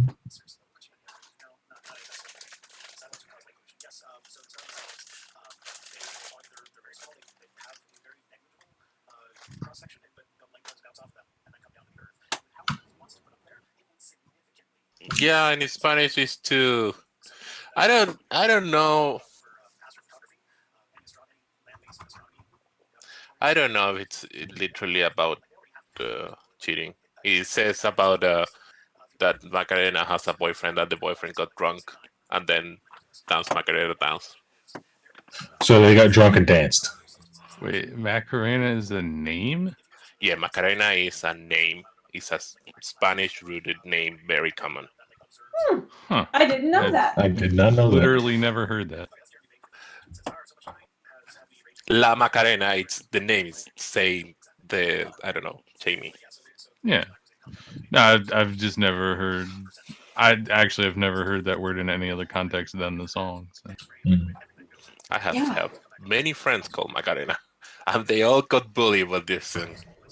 Oh, Surprise. I mean, I suppose it's the equivalent of Janie's got a gun. Or like, is it Jesse's mom that's got it going? Or Jesse's girl. Stacy's mom. Or Stacy's mom. Yeah. Jesse's Got it girl going and on. Stacy's mom. Yeah. Oh, what a good song. don't forget Jenny with her phone number. Yeah. Oh. 8675309. I had I a friend remember named that. Jenny, and that's all she ever got was, "Oh, is your number blah blah blah?" Yeah, I've never heard that one before. Oh my god, that would be horrible. I'm glad my name is not in any major songs. There is a major communist revolutionary leader in Colombia with my same name. Mm. And Oh, dear. on time, yeah, I normally don't care, but normally people who don't know what they're doing or what they're talking about here in Chile, they do graffiti and stuff, saying something like "Free Ramiro" or "Power to Ramiro." That's my name, so I get used to them time to time. My friends send me a picture like, "Hey, free the Ramiro." Yeah. Like, the only thing people get to me is like, oh, Cameron Diaz or Cameron Crowe. I'm like, sure. Okay. Or Cameron from our community's Cameron from there. It's like, no, I'm talking about myself. I get like Death Note. Yes. Yeah. Mm. Yeah. Mine's not super. My name is not super common anymore. Although I remember, like Leslie Nielsen's was not known enough by my generation. Mm-hmm. My sister's name is Leslie, but it's Ley, and she gets pissed when people misspell her name. Leslie's also a name here. I have friends called Leslie. That's interesting. Whereas David has been and continues to be one of the top 5 male names for the last 50 years. When I was in university, when I was in Nanaimo, I had a friend named Leslie her name was spelled EY. And we were sitting together at a concert. It was me and another girl in between us.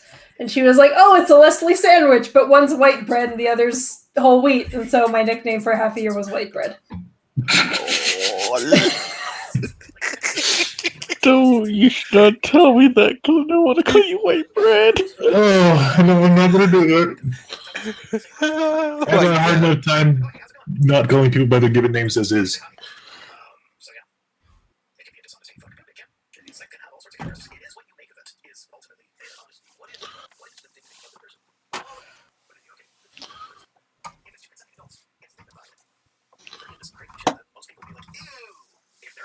So this is probably just them bastardizing the English version, but this is what I was referring to.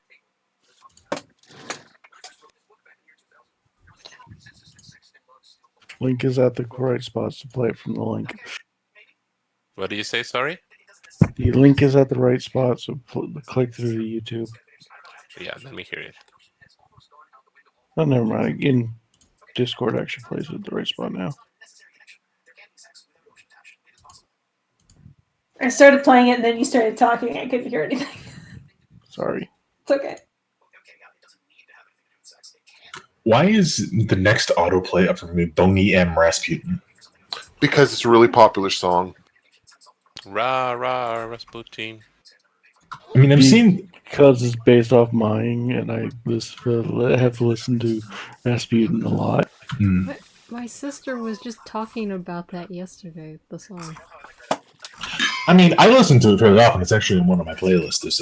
I have a metal cover on one of my playlists. The Teresa's? Yes. Yeah, that one's really good. It's really good. Actually, there's a lot of Teresa's in Carmel's playlist. That is aggressively 90s. Oh, yeah. It was peak 90s in 96. I had forgotten about the 90s. How? I hadn't, actually. Why do I have, like... Oh, interesting. I mean, I often forget about the 90s because I was pretty young.